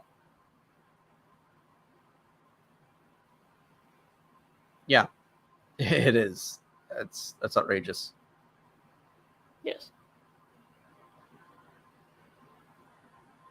So, well, on that note. What? Well, just every day next week, I have a video coming out, continuing my playthrough of Star Trek Resurgence. Nice. Nice. I ain't got nothing. Okay. I will see y'all next Saturday. As far as I'm aware of. I don't know about the 2 Saturdays after that, particularly with us moving. This the day after we move, I don't think I'm gonna have a stream. That's understandable. But I don't know about the Saturday before. So yes, Diablo Immortal is essentially only a game you can only be like a millionaire in order to play it. Yeah, exactly. So well, I will let y'all know. But yeah. I will see y'all next week for some other nonsense. So bye. Bye everyone.